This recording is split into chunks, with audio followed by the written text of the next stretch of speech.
Okay, so good afternoon and welcome back, teachers, to the afternoon session of our first ever virtual INSET. And this is our day 2.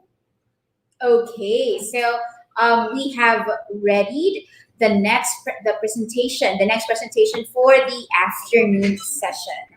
And the focus of our presentation for today would be about assessment of online learning, or more specific, the role of assessment in online learning. And this will be presented to us by none other than Mr. Salvador Manansal I, or fondly called as Sir Bads. Sir Bads. Okay, let me read his bio note.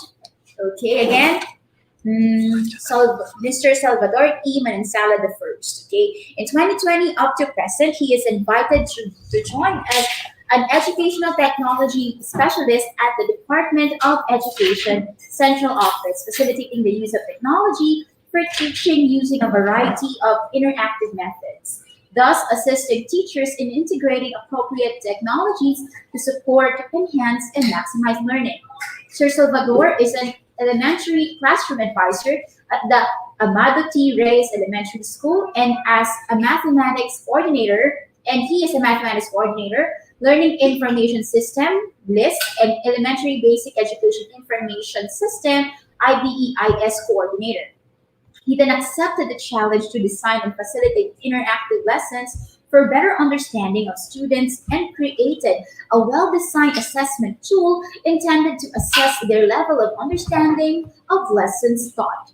He was involved in the varied researches and studies, two of which include the first, improving the academic performance of grade 5 pupils of Amado T. Reyes Elementary School through Project DREAM, which study is aimed at identifying the impact of Project DREAM and the research on the status of gender-responsive curriculum, basis for institutionalization of gender and development in K-12 program. Currently, he is taking up his Master's of Arts in Education in Curriculum and Instruction with completed academic requirements at the Philippine Normal University. He also garnered following recognitions, such as he was awarded DepEd Digital Rise Certified Champion in the DepEd Digital Rise in October 2019 at the DepEd Central Office, Meralco Avenue, Pasig City. He was also awarded as the Most Outstanding Elementary Educator of SDO Mandaluyong last December 2019. He is the proponent in establishing the Open Educational Resources iHub, or OER iHub, establishing an offline e-library for all SDO Mandaluyong libraries, which is first in the entire country. He joined professional associations such as the following. He is a member since 2015 and to present of the Mathematics Teachers Association of the Philippines, Incorporated in June 2017 up to present. He is also a member of the Association of Curricularists and Educators at Philippine Normal University, Manila from June 2019 to present. And wait, there's more. These memberships in different curricular organizations hone his skills as curriculum writer and for mathematics. He had been a curriculum writer of learning materials, modules for Mandaluyong Mathematics Circle, and the Division Remediation and Enhancement of Aptitude in Mathematics for Grade 4. He was a division-level demonstration teacher during the enhancement of the K-12 program using the best pedagogical practices in different key stages in January 2019. He was an international demonstration teacher during the first international conference and workshop on technology and strategic classroom and research innovations in October 2018. He was a presenter of the International Training Workshop on Contextualization, Localization, and Indigenization of Learning Materials in June 2017. He was the regional lecturer, resource speaker during the September 2017 MTAP Convention and MTAP DepEd NCR Seminar Workshop for Elementary Teachers. He also got involved in the workshop entitled Contextualized Instructional Materials, Quality Assurance and Evaluation Guidelines for Science Head Teachers, Coordinators, and Master Teachers. During the Division Training Workshop on Learning Competencies and Pedagogies for Grade 6 Teachers held in November 2017. These experiences in the academy have widened his perspective, and so when he joined in 2020 as an Educational Technology Specialist of the Information and Communications Technology Service, Educational Technology Unit, ICTS EdTech Unit, to the Open Educational Resources or OER, DepEd Commons, DepEd Learning Management System or LMS, DepEd TV and DepEd Online, DepEd ETUlay, a free online tutorial where he became one of the main trainers and ETU Microsoft Education programs supporting the different projects of the ICTS EdTech Unit. He has professed determination to do his best to contribute to the fulfillment of the ICTS EdTech Unit programs and projects. Okay, so are we still on the day 2 of our INSET? Yes. I think it's already the day 5. Without any more further ado, one of the gems of the EdTech Unit here at the DepEd Central Office, we are proud to present to you Mr. Salvador Manansala the First.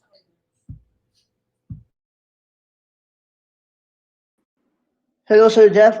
Good afternoon. Good afternoon to our viewers all over the country. I know we're still on the day 2 of our virtual in-service training for teachers, and talagang sinadya yun para medyo ma-relax pa tayo and mas maging ready sa ating session for today.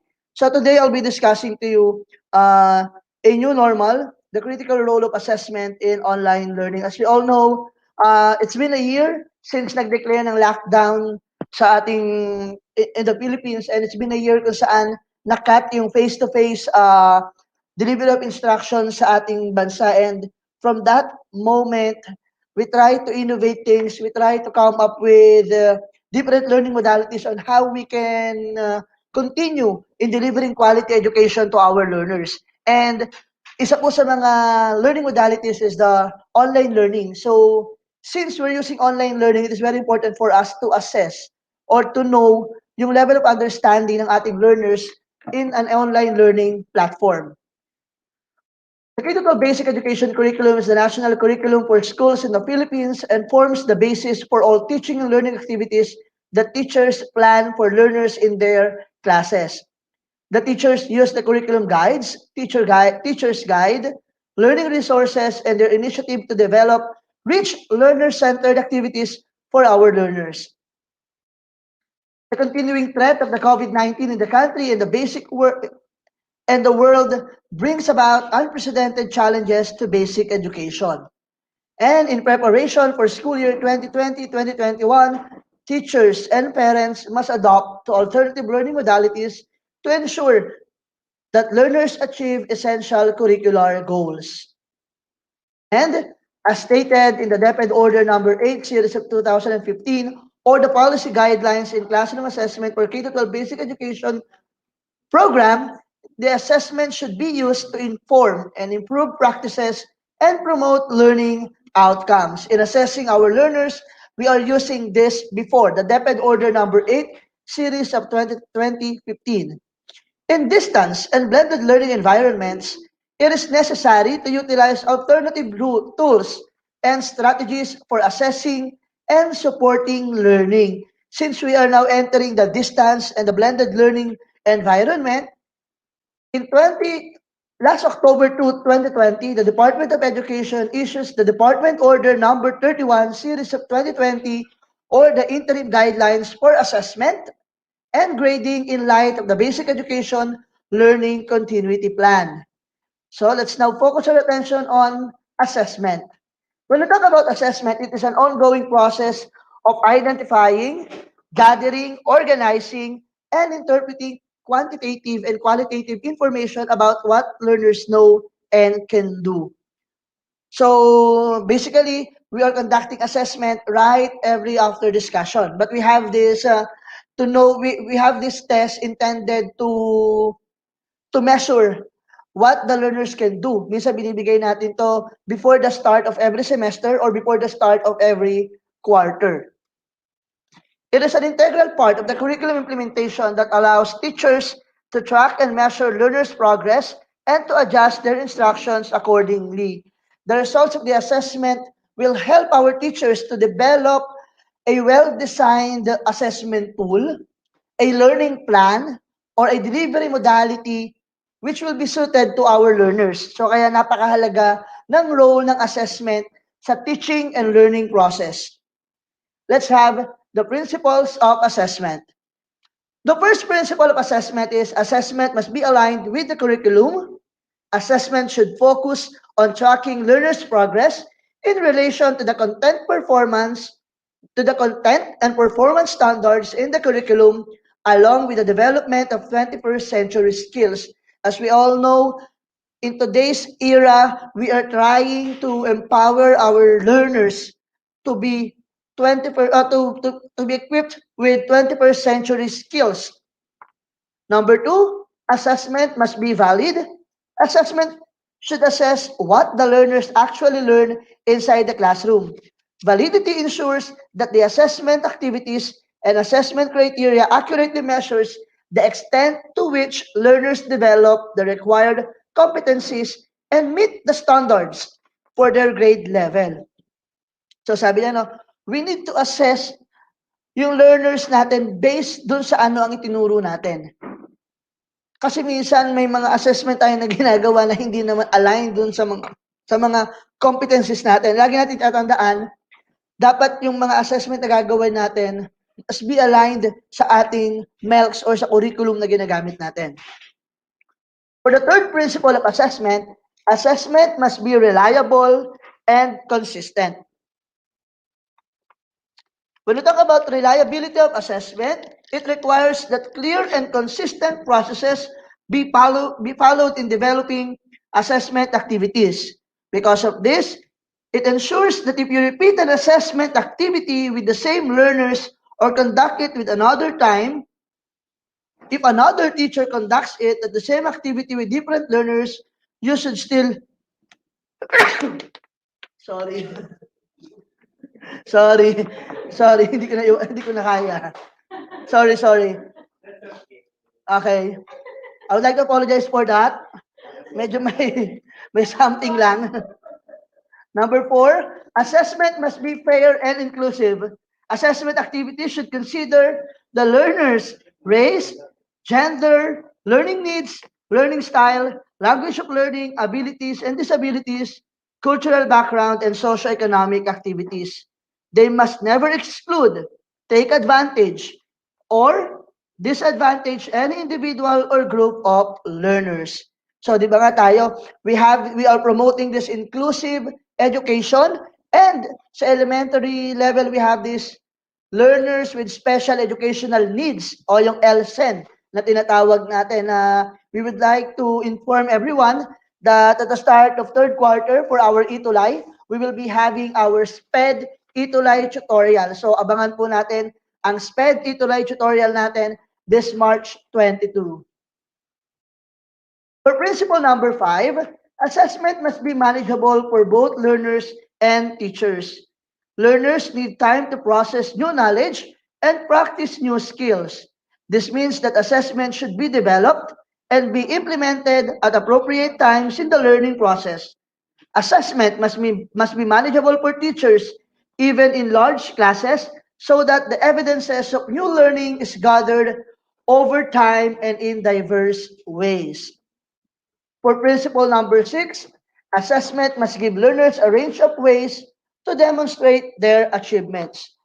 So on our part as a teacher, we need to use range of assessment methods and activities to give learners many opportunities to develop, to demonstrate their learning on a specific topic,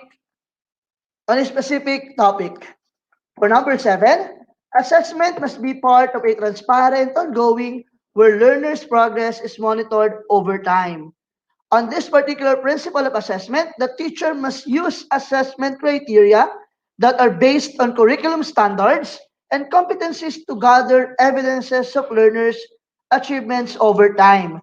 These criteria should be clear to the learners as they learn and before they carry out to the next activity. For the last principle of assessment, teachers and learners must use feedbacks effectively to improve learning and reflect on the teaching and learning process.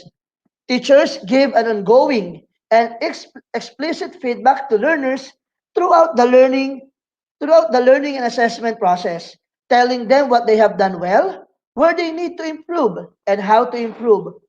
Teachers also use assessment data to reflect on, modify, and improve their teaching process. Di ba? It is very important for us to have this feedback mechanism in a way that naiintindihan din natin bakit ganun yung performance ng ating mga learners, saan tayo medyo merong pagkukulang, ano yung kailangan nating i-improve sa ating the way we deliver our lesson. So these are the 8 principles of assessment. And let's have this, the teaching and learning process. The teaching, the learning, and the assessment process. Before kasi we have the teaching and learning lang. So to assess the learning of our students, we need to perform different types of assessments using varied assessment tools. That to reflect on. Okay, for the first one, identify the curriculum standards.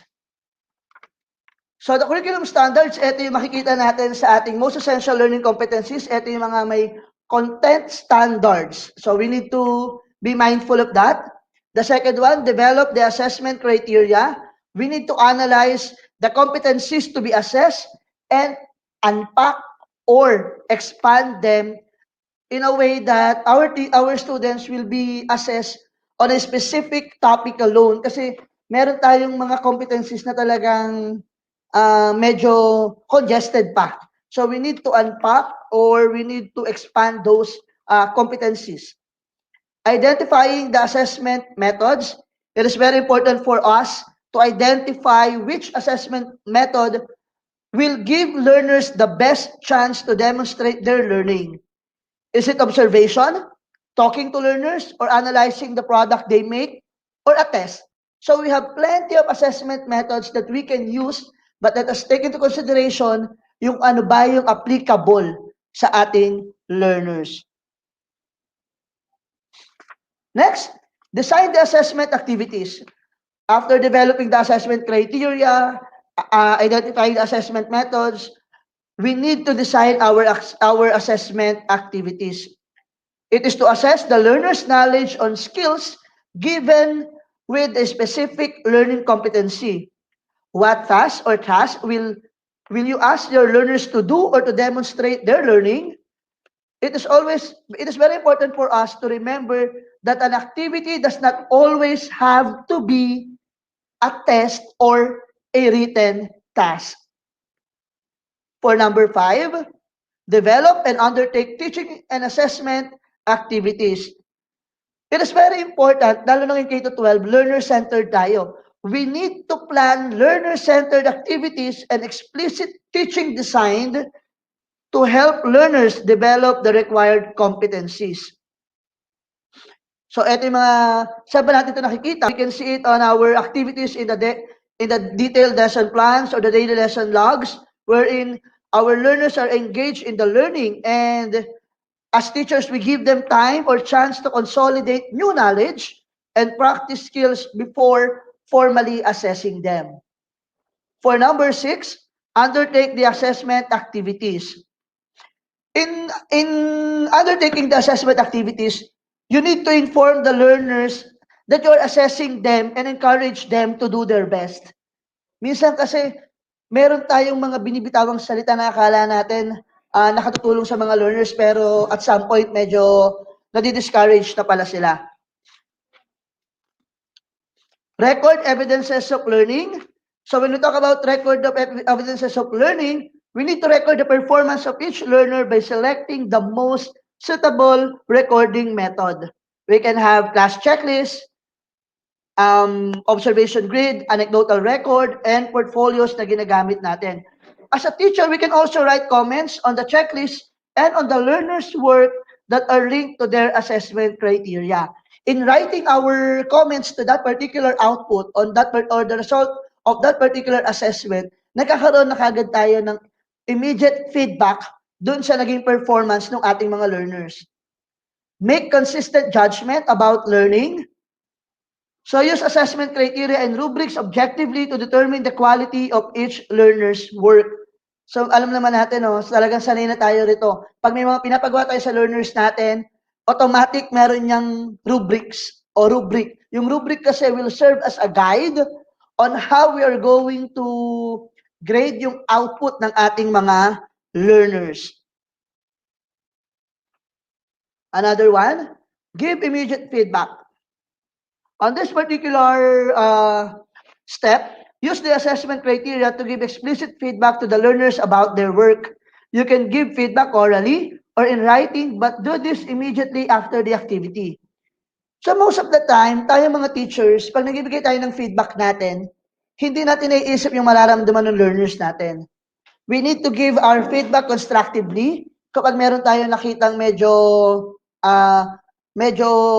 hindi maganda doon sa output ng mga learners natin, we can also give other things na kung saan may encourage natin yung mga learners natin to do their best and to exert more efforts.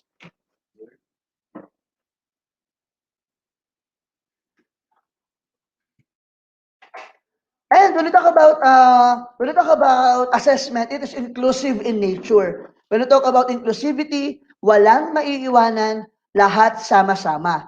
And a testament to that is the UN Convention on the Rights of a Person. Of a Persons with Disabilities, Article 24.2b.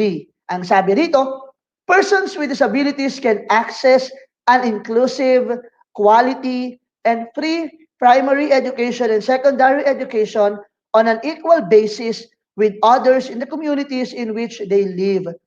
So talagang sa kagawaran ng edukasyon, lahat kasama. Lalo na yung mga students natin na may special needs. Ang napapansin ko, minsan nag-deploy na ng mga braille. Meron na tayong certain department na in charge for this, yung mga students with special needs.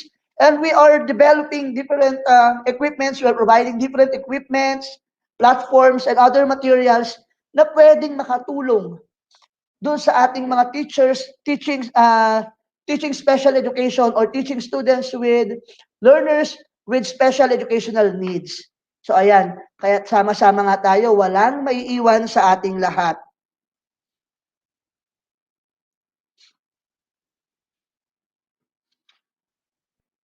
Inclusive assessment should be inclusive and fair for all learners in class.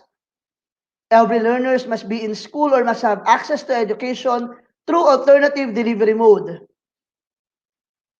Learners, including Muslim learners in madrasa education system, must feel that they can participate freely and contribute to all aspects of school life.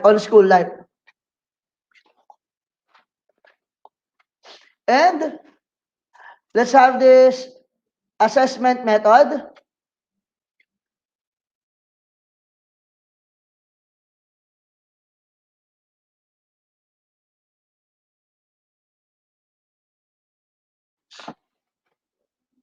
Assessment methods, we have different forms of assessment methods, talking to learners.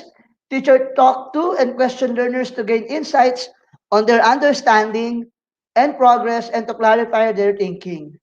Analysis of learners' product. Teachers judge the quality of products created by learners according to agreed upon criteria. So when we talk about agreed upon criteria, ito yung rubric na ginagamit natin. And test.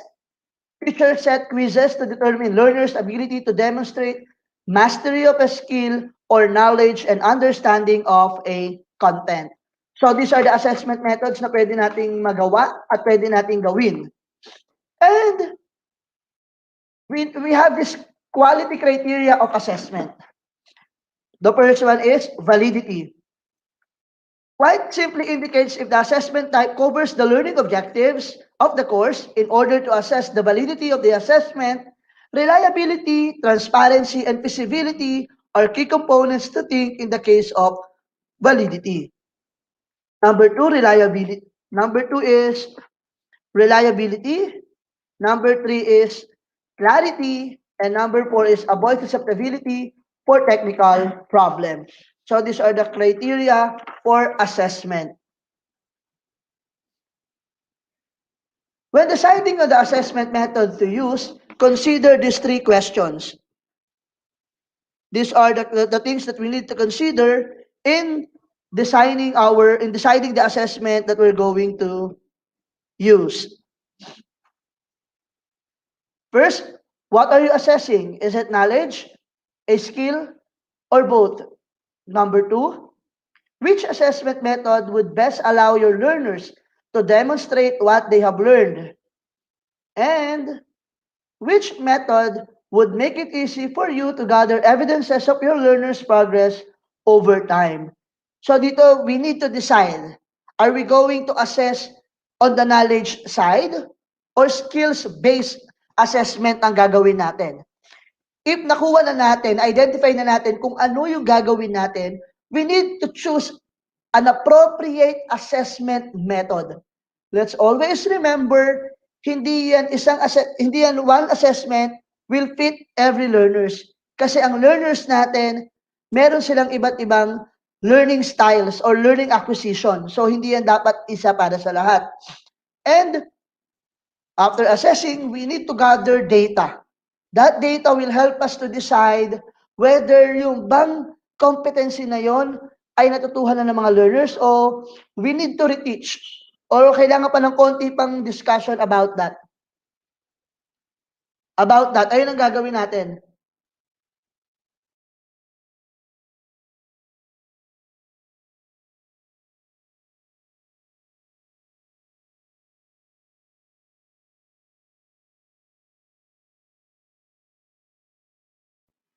Ayan. So, on the recording methods, so I would like to apologize kung medyo nawawala-wala po ako. Hindi po internet problem yon. For the recording methods, number 1, class checklist. Sa class checklist, this outline the assessment activity and criteria and list all the learners' name. Use simple coding system to record how well each learner performed on each criterion. Leave spaces in the checklist for comments. So this is the class checklist. Number 2, digital portfolios. These are collections of learners' works that show their efforts, achievements, and progress. Ito kasi digital portfolio, hindi na to bago sa atin. Dati, gumagawa na rin tayo nito. Minsan, naalala ko, nung panahon ko, magazine pa ang ginagamit ko. Doon ko nilalagay yung mga output ko and then every session, ang nangyayari ay pinapakita ko sa parents ko yun and then doon natatrack yung mga performance nila. And during my time as a teacher, meron akong isang buong wall doon sa likod ng room ko, doon nakalagay lahat ng output ng mga learners ko. Mapa-arts yan, math yan, basta lahat ng outputs nila nakalagay doon. Para during our PTA or release ng card, makikita ng mga parents nila. But now, different na eh. Kasi online learning tayo, so we need to use digital portfolios. At marami tayong avenue, marami tayong mga platforms na pwedeng gamitin to be able for us and for our learners to come up with a very good digital portfolios. Tatandaan natin, the purpose of this one is to measure and to assess yung mga naintindihan ng learners natin for a certain period of time. Next. Visual and audio records, audio recording, photographs, and video footages record details that can be seen and heard and provide a reliable and lasting record of achievements. Photographs can be included in portfolios or stored electronically. If used for purpose other than individual assessment, get permission from learners and parents to do this to ensure privacy and child protection. Tama naman po. If we're going to show a certain picture na may learners natin, kailangan mag-seek tayo ng parental consent because in DepEd, we are promoting for a child-friendly school. So, ayan yung mga goals natin. And number 4, the most, ito yung pinaka-widely used recording methods, which is the class record. So, feedback, kanina binanggit natin yan. Mahalaga ba ang feedback? Research showed that one of the most influential factors in improving learning is for learners to receive clear and specific feedback while they are learning. Tulad na sinabi ko, we need to give feedback which is constructive in nature. Kailangan hindi natin titignan yung mga learners natin o bibigyan ng feedback yung mga learners natin na madi-discourage sila to learn.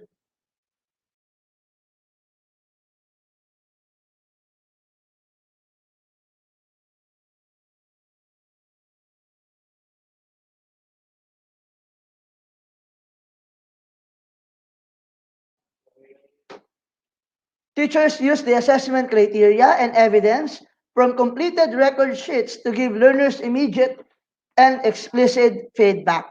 So this is the importance of giving feedbacks to our learners.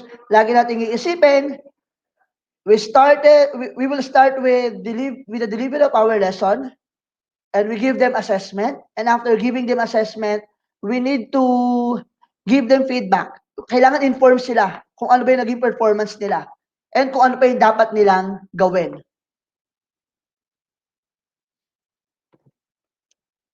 These are the guidelines on giving effective feedback.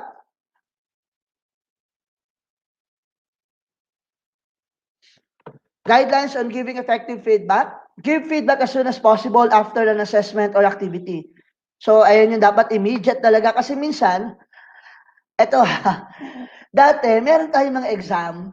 May mga exam tayo na ginagawa. Dahil sa sobrang dami ng mga learners na chinecheck natin, hindi kagad natin na check ang lahat. So, kumbaga, pag lumabas yung resulta na almost half the class ay medyo got a failing grade, so kailangan i-reteach natin yun eh. Kailangan balikan natin siya. Unfortunately, I'm not saying na lahat. Minsan kasi, sa sobrang daming ginagawa, hindi kagad na-checkan. So, pumunta na tayo sa iba pang lesson without even thinking kung ano ba yung naging performance ng mga learners natin. Sa ngayon, with the help of different platforms, different assessment platforms na ginagamit natin, we can use Google Forms, Kahoot, and other multimedia applications and platforms, we can gather an immediate feedback or we can generate results immediately.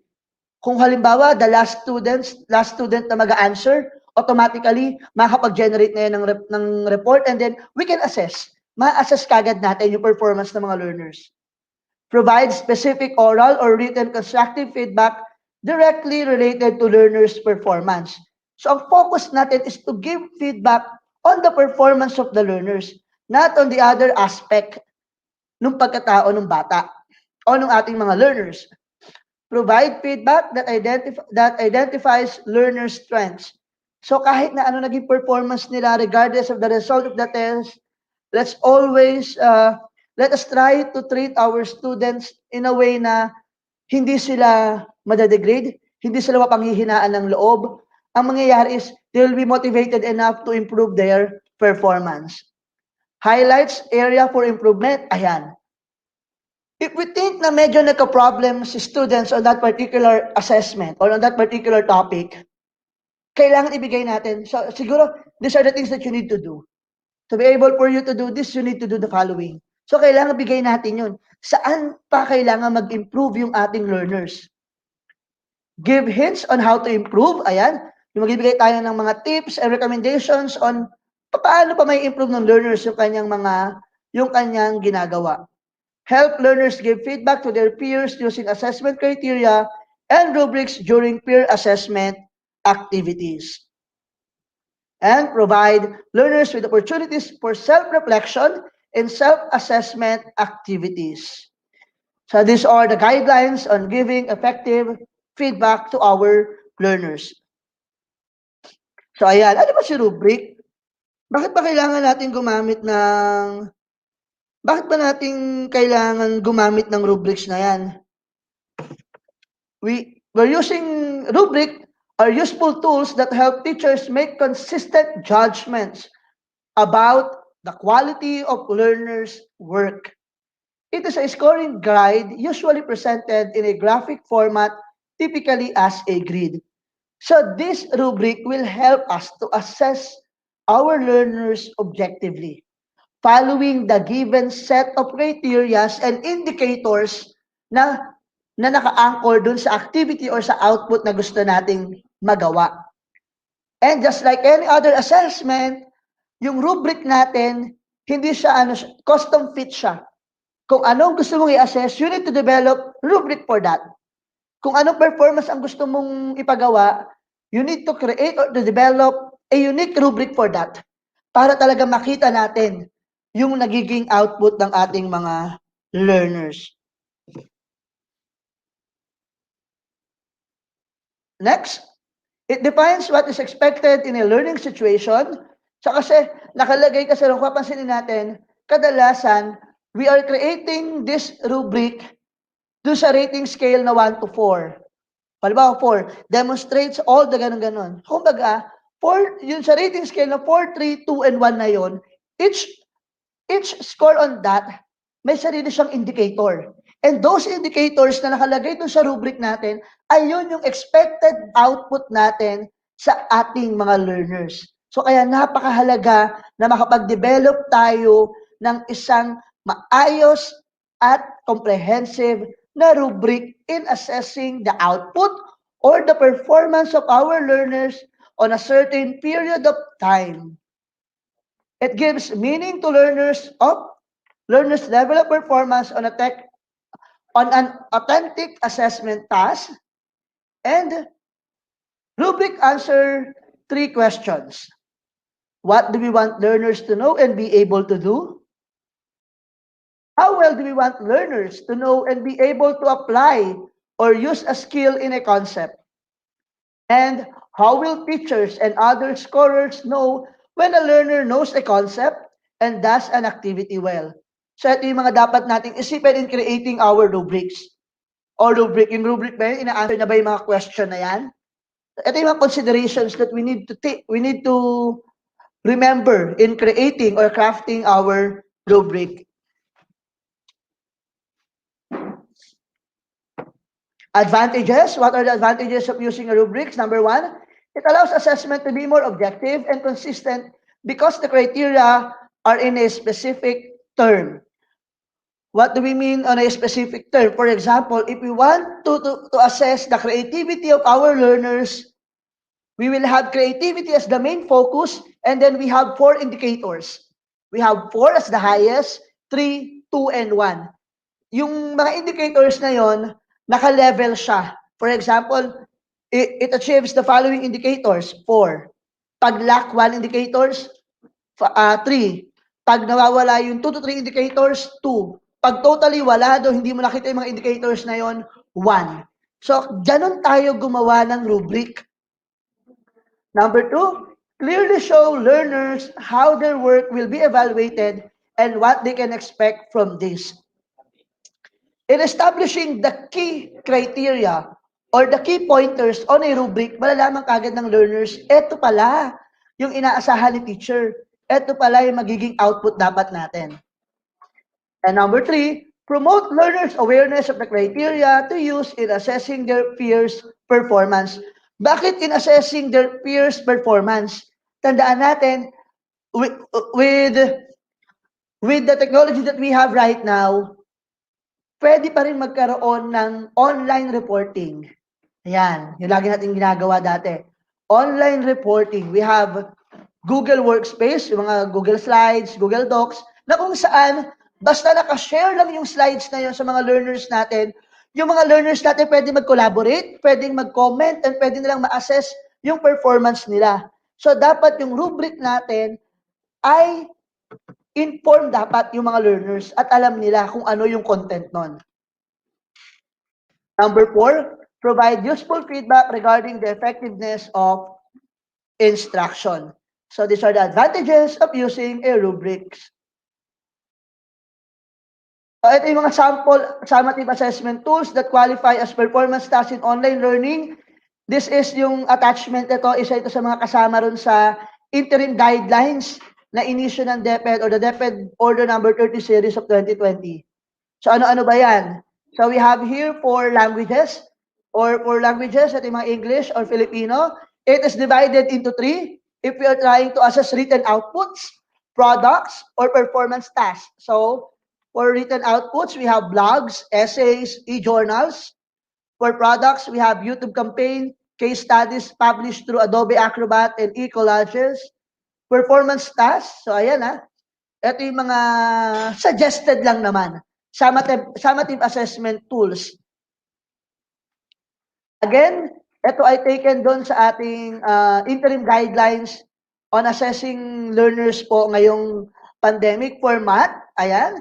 Data recording and analysis using Google Forms. Geometric and statistical analysis using Stata or Alex. Graphs, charts, or maps using Microsoft Excel or Sheets. So these are the things that we need to consider, or these are the suggested summative assessment tools na pwede nating ibigay sa ating mga learners. For science, ayan, concept maps, data recording, laboratory reports and video documentation, reaction or reflection papers, survey using Google Forms. For products, investigatory projects, e-models and diagram construction, prototype building with video demonstration and research paper.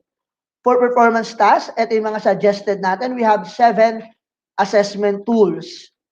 I'll not discuss it one by one kasi alam ko naman all of us are familiar with all the things na nandito, with all the summative assessment tools suggested by DepEd Order number 30 po ito yata, series of 2020.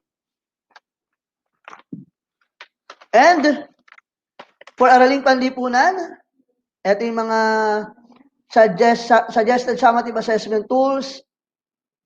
Another one we have for music, arts, and PE. So kung papansinin natin, encompassing siya. Lahat ng mga learners natin, lahat ng grade levels natin ay nandyan.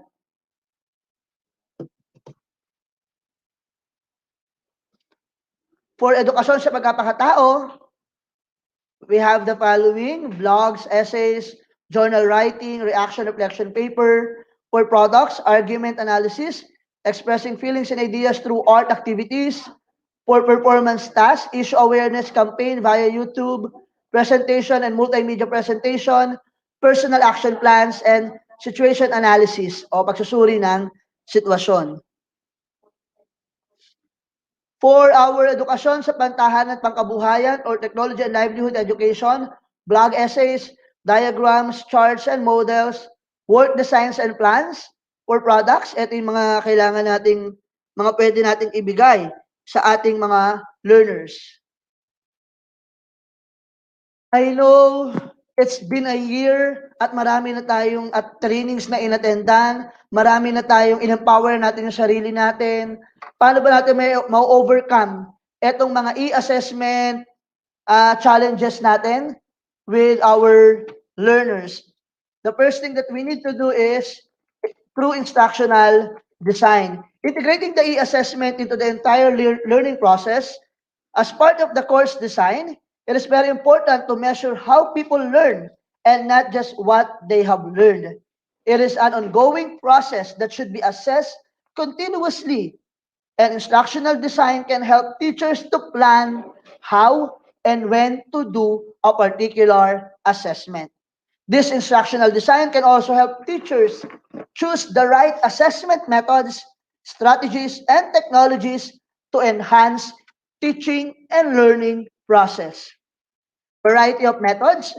As a teacher, we need to use different assessment methods and activities to measure different processes and outcomes coming from different learning styles, such as multiple choice question, e-portfolio assessment, concept maps or personal response systems, online role plays, activity-based scenarios, judge mathematical expression, and online discussion. The third one, technologies enhanced assessments.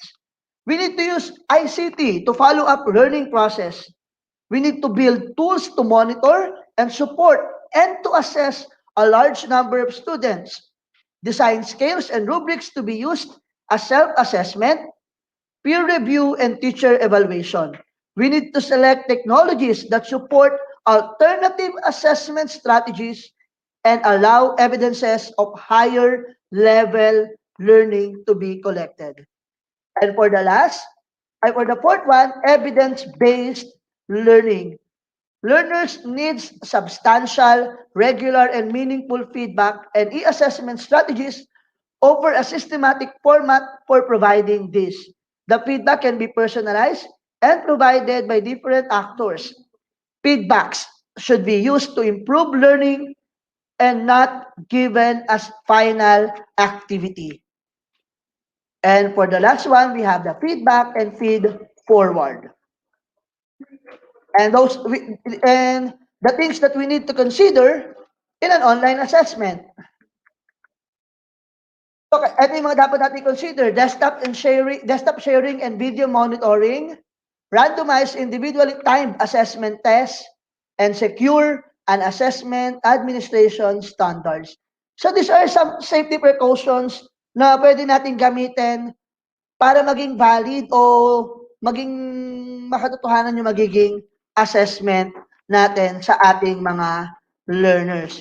And sabi nga rito, let's always remember na ang assessment, we're using assessment not to judge our learners but to help them improve on a particular topics or discussion na hindi niya na iintindihan or medyo nahihirapan sila. And at the end of the day, effective teachers recognize the importance of engaging their students in learning.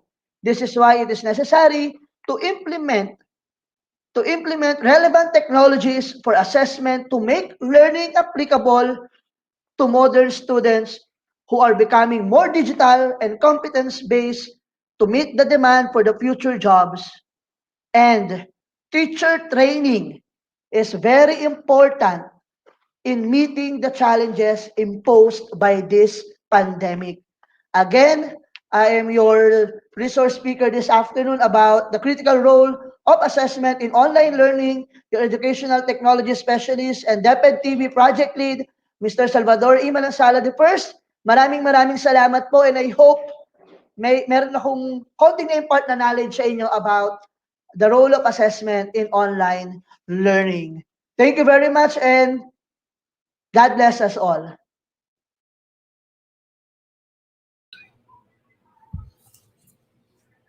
All right. Thank you, Sir Bats, for that wonderful presentation. Talaga namang napaka-importante ng assessment, no? Hindi lang dahil sa hindi natin nakikita ang mga bata, but most importantly, lalo na ngayon na wala sila sa ating mga classroom in person.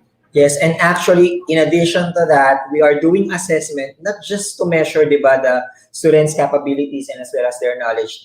Ginagamit din po natin ito to measure the effectivity of our assessment tools, di ba? So, kasi usually kapag assessment, iniisip natin it's all about the grades ng mga students. Kaya naman po, we are encouraging all the teachers to send in your questions for our surveys para po mabigyan niya po ng mga answers, and as well as i-comment nyo lang po or i-send sa aming Google Forms para po sa ating mga questions. Okay? So, Ma'am Teacher May, while we are waiting for that, so siguro simulan natin ng konti yung mga shoutouts natin para mabubasa na din, no? Okay. So, mula po sa Severa Balisno Memorial School po, hello po kay Ma'am Criselda Albert Garcia, Norilyn Talplacido, Elizabeth Agustin, Marilyn Daos, Elsa Reyes, Teresita Salvador, Rosemary Cruz, Grace Delchad, Cristel Lago, Bern Maynard Acuña, Daislyn Francisco. Hello po mga teachers.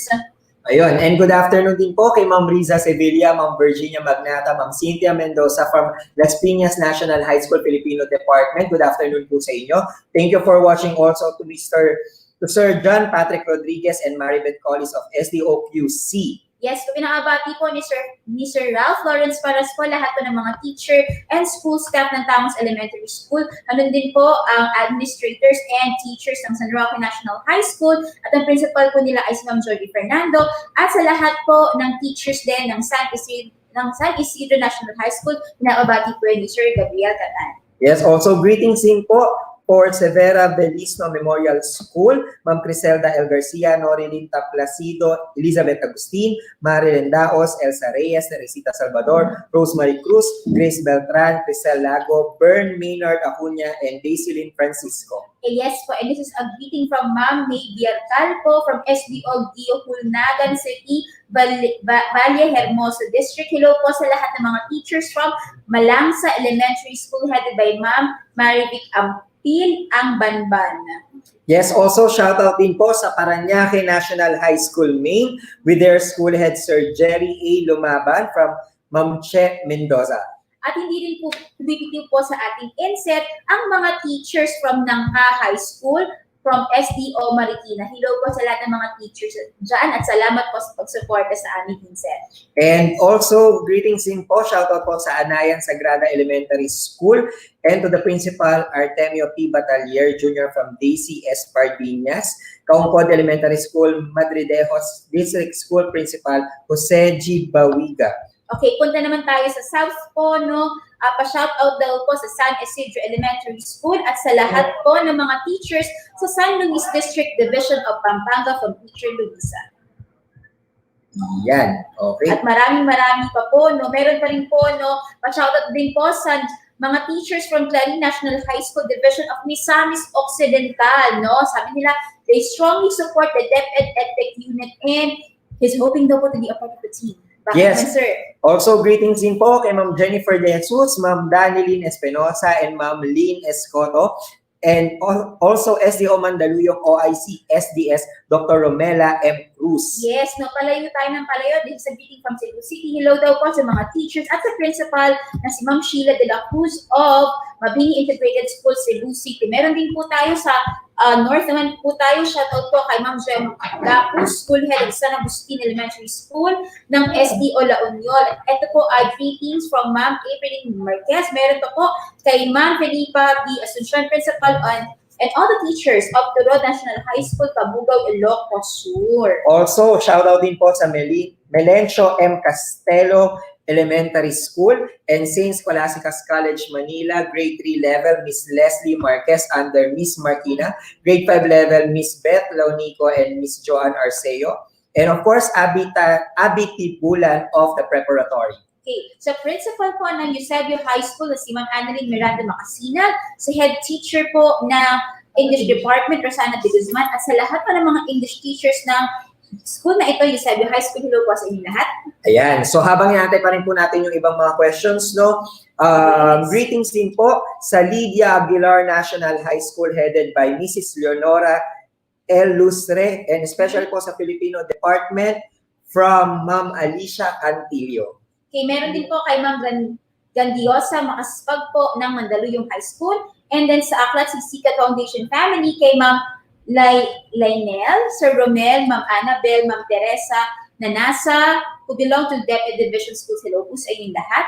Ayan po. Then, shoutout din po sa lahat ng teachers and school heads of Liliu District, especially to Francisco S. Brosas Memorial Elementary School with their school head, Ma'am Noemi Brul and PSDS Dr. Wilmer M. Gahite. This is from Ma'am Roma po, your teacher broadcaster from Liliu, Laguna.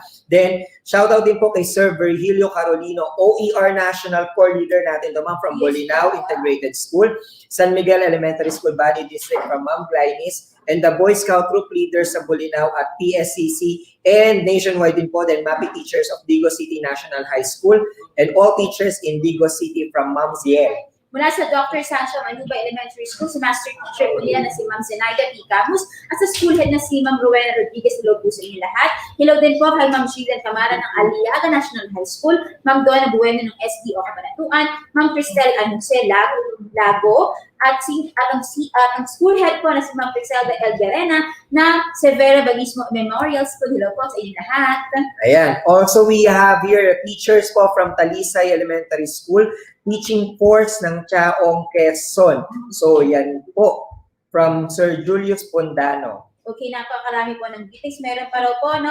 Pabati raw po ang lahat ng ALS teacher at lahat ng bubuo ng ALS ng Navotas. Hello po sa inyo lahat. Napaka-dedicated ng mga teachers na ito. Ayan. Then also, we would like to greet po yung SDO Camarines Sur Specialty Schools in Del Gallego Elementary and Secondary, Ryan B. Alba, teacher broadcaster, Luciente Second National High School from Sir Jerwin, all teaching staff of Gipos National High School Division of Zamboanga del Sur, headed by Principal Dr. Gigi Datwin from Sir Romel, Paitan Integrated School, Suwal District School Head, Ma'am Jennifer Santos, and PSDS Sir Roger Untalan from Ma'am Ana Roda, and all teachers of Bolinao Integrated School, headed by Ma'am Maria Cecilia Balboa, and greetings sa Suwal District SDO1 Pangasinan from Ma'am Joan Peralta. Okay, so pag-greet din po, no, sa SDS po ng SDO1 Pangasinan kay Dr. Sheila Marie A. Premisias, no, she's watching. Thank you po for supporting us. And greetings po kay Ma'am Cherry Ann Santos. Hello daw po sa mga teachers ng Bago Elementary School, SDO General Pino Annex Division of Nueva Ecija, with their principal, School Principal 1, Mrs. Nerissa S. Manabat, and PSDS Ma'am Gina Ed Abisan. Hello po sa inyo lahat dyan. Ayan po. Then greetings din po from Sir Warren. Shout out po sa lahat ng teachers ng Whole Santander District, especially to the teachers of Willie B. Wenceslao Memorial National High School headed by Mrs. Leonita J. Bureros. Still watching daw po mga teachers from Tala High School by Sir Jeric Navales. Ayan. Then, Humahabol din po mga pabati galing po kay Ma'am Lala Jaime Roque.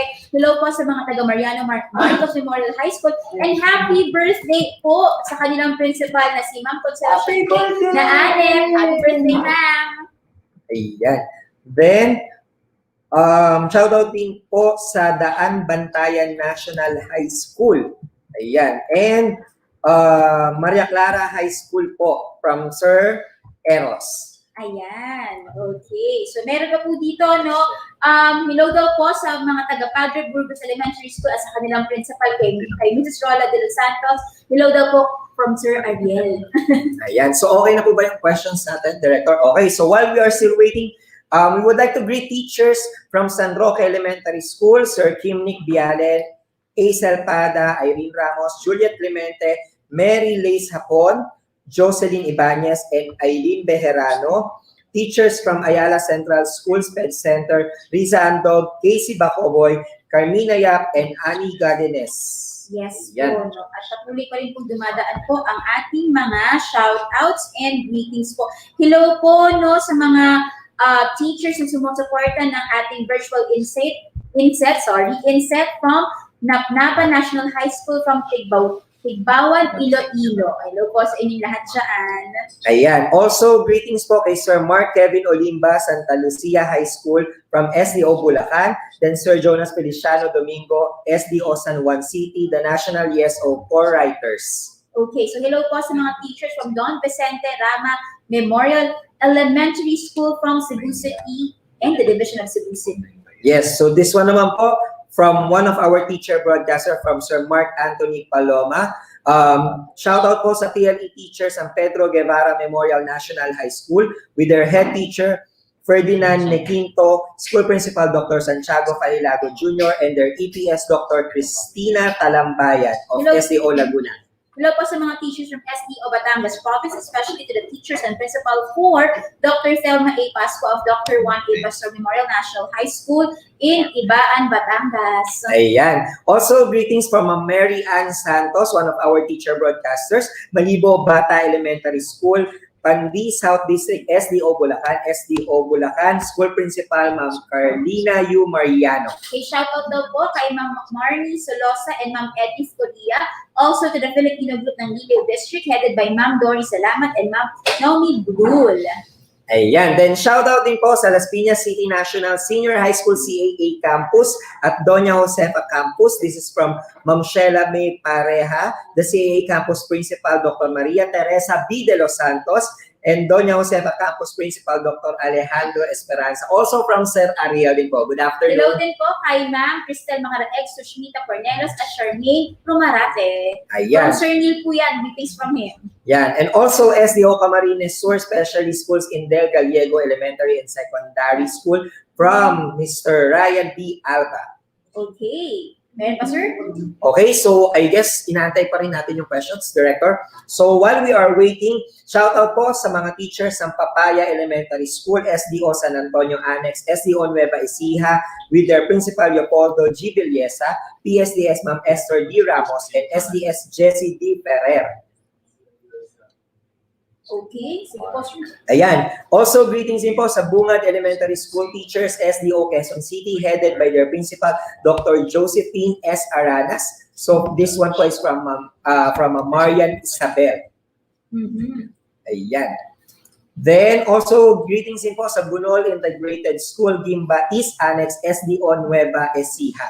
Okay, pa-shoutout din po sa lahat ng mga teachers from Subic National High School, Zambales, especially sa MAPE Department, and MAPET teachers and head teacher of that department po si Sir Rogelio Ladiero and ang principal po ng Subic National High School si Sir Chester Alan Matienzo and the SDS Zambales po. Hello po sa inyo lahat dyan. Okay, then shoutout din po sa Mawal-Mawal District, especially Batag-Batag Elementary School and Bugho Elementary School.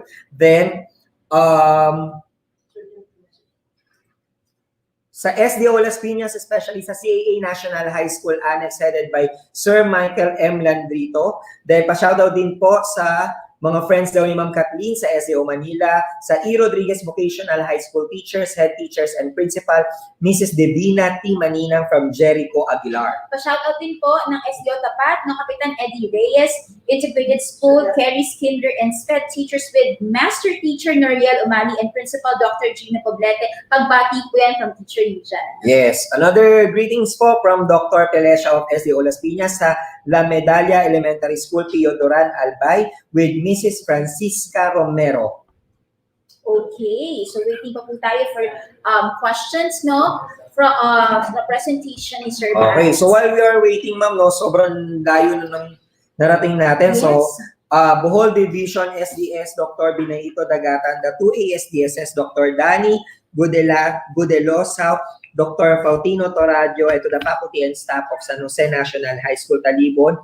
Bohol with Principal Marcela R. Bautista from Sir Glenn Horano, one of our EdTech specialists. And to Sir Reverendo Macabita and to her wife, Ma'am Macabita po sa Imus National High School or Imus City National High School. Good afternoon po. So I guess ready na po yung mga questions natin. Then babalikan po natin yung mga shoutouts.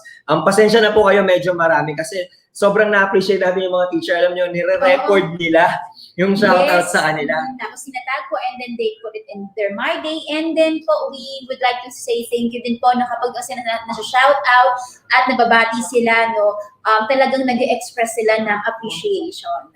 Yes. Okay, so we have here the questions. So, hi Sir Bads. Ayun. Okay, so Sir Bads, we'll be giving you 5 questions. These questions are from our teachers na talaga namang nakatutok. So we have 108,770 ayun, and counting viewers. Ayan. Okay, so here is the first question from Mark N. Salinel, Libon, Agro-Industrial High School, Albay. So what are the weak points of assessment in online learning and how to manage those weak points?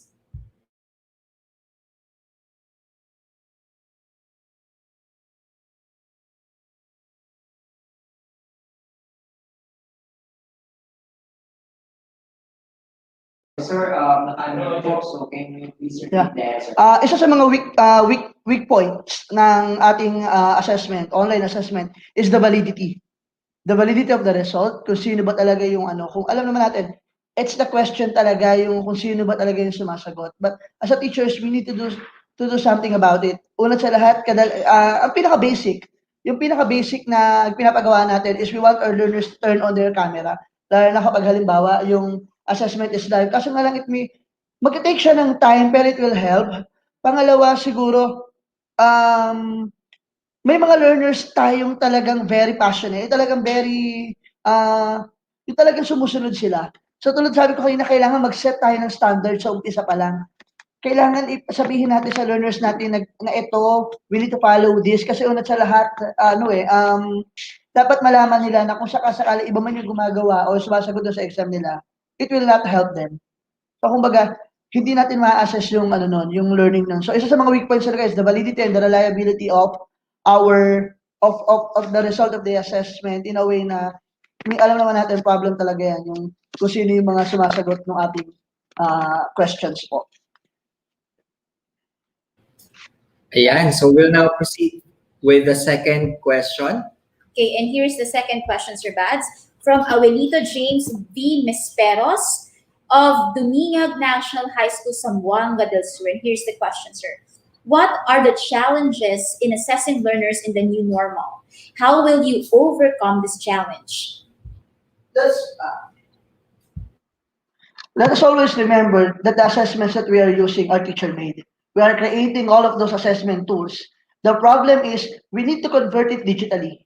And doon talaga pumapasok ang problem. First problem is the availability of the resources. Meron bang laptops sa mga teachers? Meron bang laptops or tablets or cellphones sa mga learners natin? We're very much lucky dahil ang dami. Almost all the LGUs ay nagpo-provide ng mga resources for our learners. So, I think na-overcome na natin yon. Pangalawa, internet connectivity. Alam natin na minsan talaga may mga lugar na hindi abot ng internet, may mga lugar na medyo malalayo, and may answer tayo dyan. Una sa lahat, gumawa tayo, nag-introduce tayo ng modular learning, kung saan sa module sumasagot yung mga learners natin, meron tayong parang pick-up time, and then yung time kung saan sinusolve nila yung modules nila. We also introduce OER, or the offline, or the open educational resources where activities or assessments can be done offline. Marami tayong mga ganyan. We develop an offline LMS na pwedeng magamit. Even before the pandemic pa, yung LMS, ginagamit na namin yan. We are training teachers on how to create offline LMS na pwede nating magamit. At yung siguro, yung availability of resources, internet connection, and yun yung mga problems na nakikita ko. And I think we were able to introduce different avenues para mapunan natin yung pagkukulang with regards to those mga sinabi kanina. Okay, thank you, sir. We'll now proceed to our third question. So the question is from Raymart Madria Narciso R. Ramos, Elementary School, SPED Center, Pangasinan 2. How can we assure the reliability and validity of assessment in distance learning? Sorry,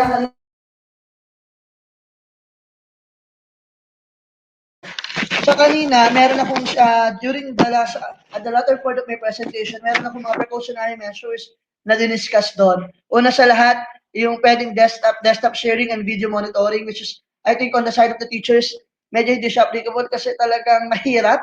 Kung isa-isahin natin, it will take time bago natin matapos yung assessment. Pangalawa, pwede tayong mag-randomize and individually timed assessment tasks. Kasi mangyayari dyan, pwede nating randomize yung exam and then time pressured sila in a way na there's no other way na may magagawa pa silang iba to get an answer. So talagang straightforward yung magiging approach. Pangatlo na pwede natin gawin is to secure assessment administration standard. So, as a teachers, dyan tayo, isa yun sa mga strike natin. Yung kumbaga parang, sa umpisa pa lang, we need to set standards.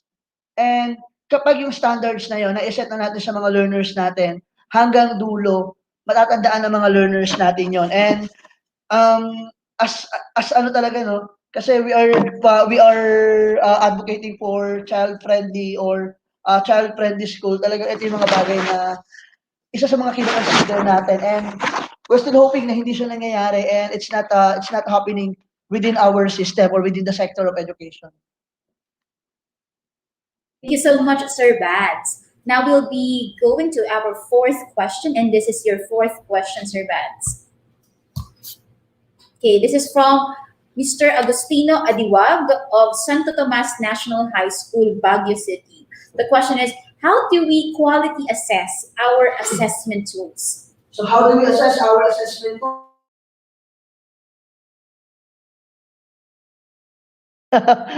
Sorry, so hindi ko na-unmute ang aking microphone. So, para akong nasa napakahalagang hearing sa nangyayari ngayon. So, how can we quality assure our assessment tool? First, the first thing that we need to consider is the alignment of the content or the competencies na gusto mong i-test dun sa MELC. Kailangan align yan and valid in a way na tinuro mo talaga. Pangalawa, yung questions dapat natin ay iikot lang doon sa competency na yon. If we want to assess knowledge base, dapat puro knowledge base lang siya. Pangatlo, we need to consider the language na ginagamit natin. We need to consider yung mga bagay-bagay na inilalagay natin. Yung mga examples na gagamitin natin. Kailangan hindi siya racist, hindi siya gender-friendly dapat. Yung language na gagamitin natin dapat ay appropriate to the age level or to the grade level na gusto nating i-assess. At pang-apat, dapat yung assessment natin is intended to know kung ano ba yung natutuhan ng mga bata natin. At dalawa yan eh. It can be a performance task, pwede rin namang written work. So ayun yung mga consideration. Alignment sa curriculum, pangalawa, choice of words, yung graphics, and yung mga content niya. So, ayun yung mga dapat nating equality assured dun sa ating assessment. And dapat we need to follow yung guidelines in test construction. Thank you, sir. And now we are down to our last question, Sir Bads. Ayan.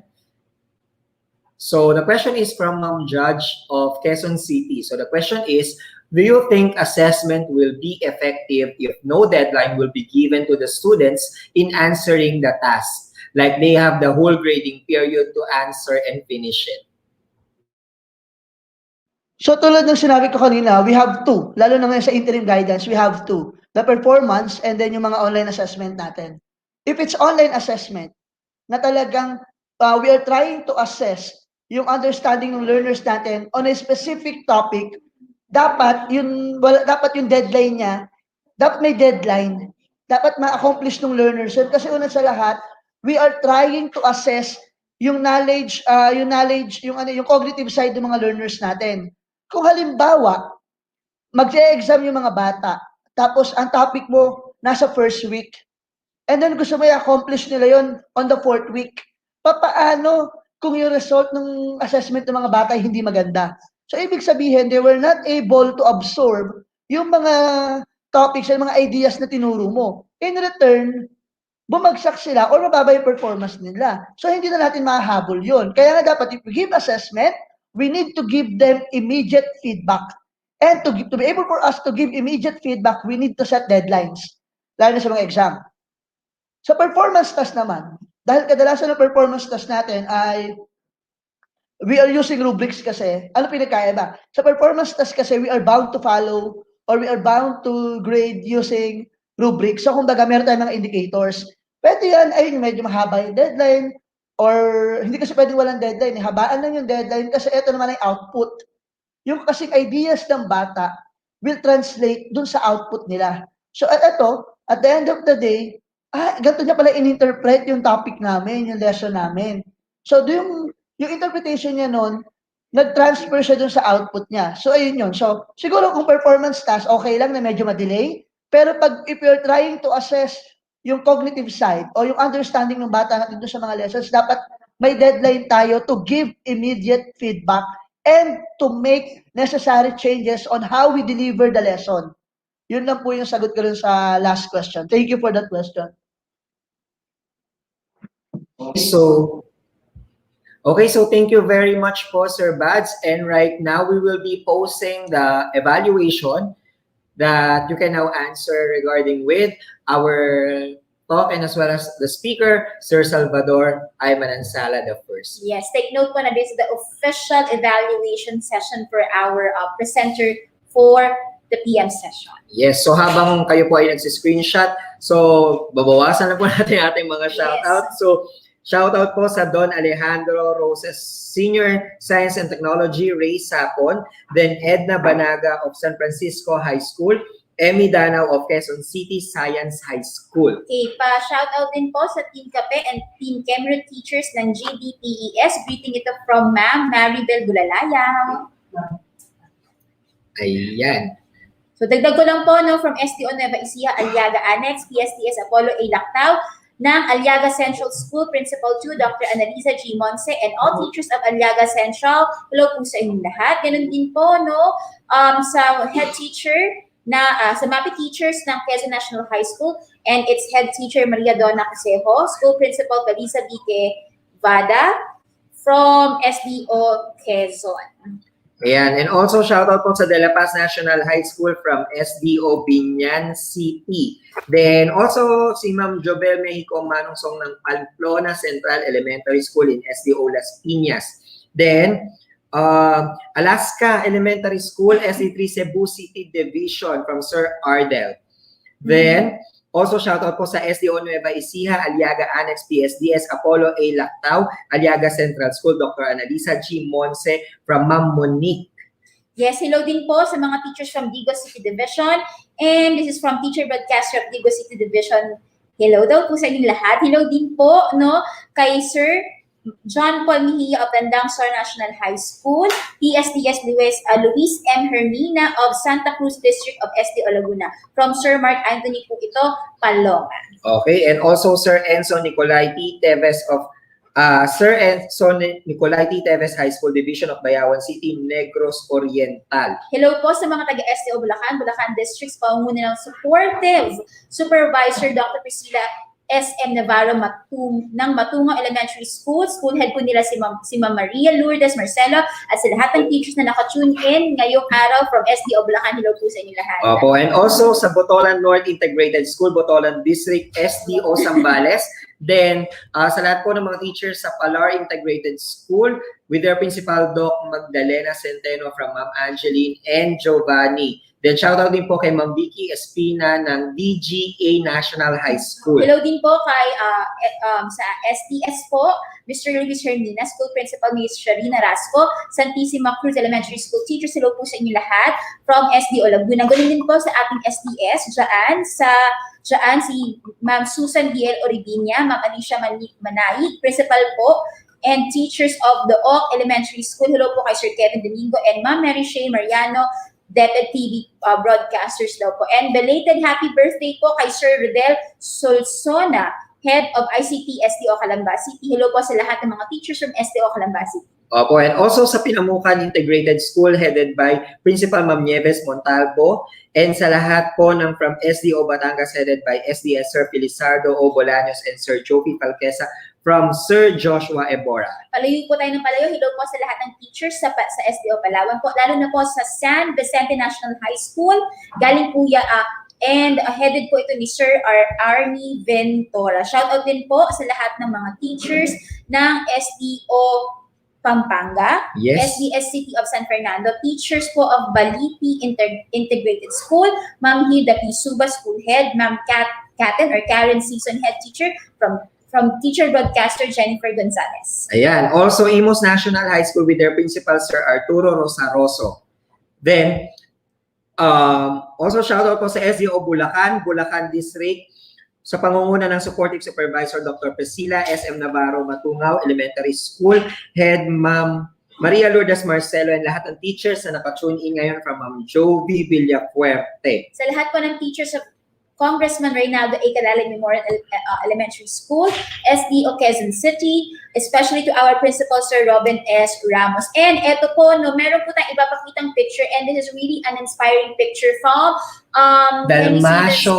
Dalmasio Sadio Elementary School, Dumaran Mainland District, Palawan. Hindi po namin photoshop po yung mga pictures sa taas ng puno, no? Talagang ito po yung original photo na ipinadala sa amin na nagpapakita kung gaano ka-dedicated at kung gaano gumagawa ng paraan yung mga teachers, lalo na sa mga far-flung areas, para lang makasama sa ating INSET. Opo, kaya po sa mga teachers na yan, saludo po kami sa inyo, and keep safe po, mag-ingat po tayo din sa mga pinipwestuhan po natin. Then shoutout din po sa SDO Manila sa pangunguna ni SDS Dr. Maria Magdalena M. Lim, and sa guro ng Pedro Guevara Elementary School with their principal Mrs. Edita F. Lopez, and PSDS Dr.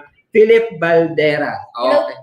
Hello din po sa mga teachers from Parian Elementary School and sa kanilang head teacher na si Miss Carmina Taip. Ayan. So, I guess ready na rin po ang ating next speaker. And don't worry, yung mga shoutouts po, meron pa naman po tayo hanggang Friday. Yes, Pipilitin po po namin ni Teacher May na may shoutout po lahat hanggang mabati po namin lahat ng teacher sa buong Pilipinas. Okay? Yes, ma'am. So, we will now be proceeding to our next speaker for today. Okay, sir. Ayan. So, wait lang, ma'am. So, habang ino-open mo lang yan, very important to. Amado T. Reyes Elementary School, teacher in charge, Viva Carion, teachers Angie Freires, Adrian Leonor, Bernesa Bolaños, Marvin Muega, Winda Bakiran, Jeanette Villa, Frankie Garjan, and Mila Capitana. Okay, sige, sir. So, I think we're very ready to present to you our next speaker for the PM session. Let me read her bio note. Our speaker for the next session will be Ma'am Minerva Grace O. Silvestre. Ma'am Silvestre graduated cum laude at Urdaneta City University with a degree of Bachelor of Science in Secondary Education, major in General Science. She is a recipient of the Outstanding Student Teacher Award, and Best in Thesis Award. She obtained her Master of Arts in Education major in Educational Management from the same university and completed her Master in Education major in General Science in Colegio de Dagupan. She is currently pursuing her Doctor of Philosophy major in Educational Leadership and Management at Colegio de Dagupan, Dagupan City. She is a Senior High School Master Teacher 1 of Cipriano P. Premesias National High School, handling research and science subjects. She has co-authored the book The Basics of Quantitative Research Design, Educational Manual in Writing a Research Manuscript Made Easy for Senior High School Students. She also has several types of research and pedagogy about improving academic performance and learning styles. The author is a member of the Pangasinan Division 2 Module Evaluators, a writer of the Region 1 activity sheets in the Earth and Life Science subject, and a national core leader of Open Educational Resources, or OER. She also was awarded as 2020 Outstanding Employee of Pangasinan Division 2. Once again, this is Ma'am Minerva Grace O. Silvestre. Hello, ma'am. Hello, ma'am. Can you hear us? Si Ma'am Minerva po ay nasa remote, kaya po we are checking her internet connection. Hello po, good afternoon po. Hi, ma'am. Hi, ma'am. Hello po. Naririnig po yung audio ko? Okay, so we're ready. All right. You can go ahead to your presentation, ma'am.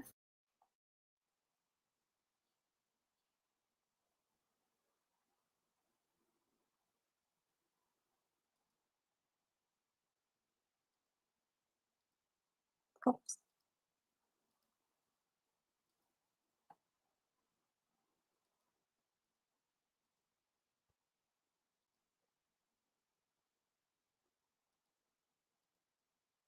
Okay, so isang mapagpalang hapon po sa lahat ng ating mga viewers for this afternoon.